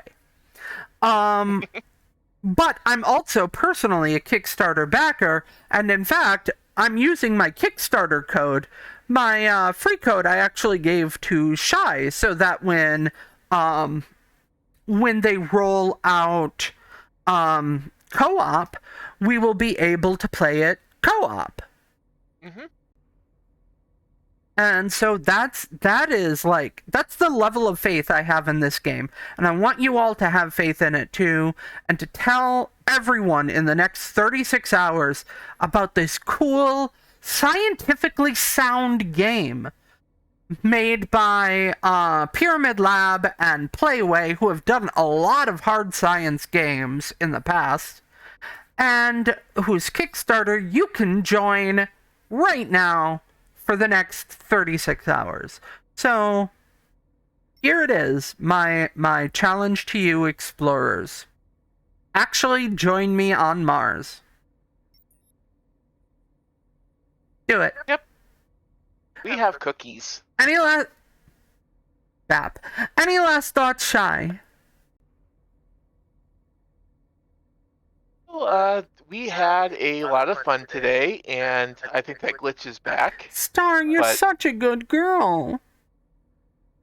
But yeah, I mean, we had a lot of fun. We had a lot of.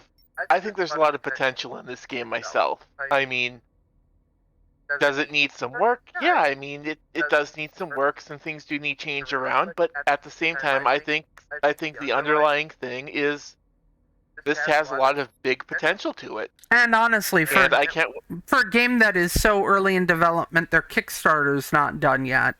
I've got to say that, like, stuttering issues or the wire spaghetti that I accidentally caused or things like that, they're not that bad for where they are in development. Sorry for interrupting. I mean, I'm looking forward to when we can get a hold of this co-op because, well, maybe I'll actually be able to earn some cookies this time. Yeah. Or at least the rover will help me go around and look for them. Oh, you're gonna make me add a thing in Steam Workshop of where all of your cookies are, aren't you? You know I'll do it. You know I'll do it. Just little caches hidden around as Easter eggs of Shy's cookies. Star, don't worry. I've actually recorded all of this, and I'm going to throw it onto YouTube. This will be my first YouTube content, so look forward to that. Also, I don't know if Shy has been making clips, but if not, Shy's job is to... Oh? I've been trying. Yeah, I get distracted. Shy's job will be to go through and the VOD on Twitch and pick out my science segments, as much of them as she can, and clip them. Mm-hmm. So, yeah, first YouTube content, exciting. So yeah, that's where we're at. Let me give you their spiel again.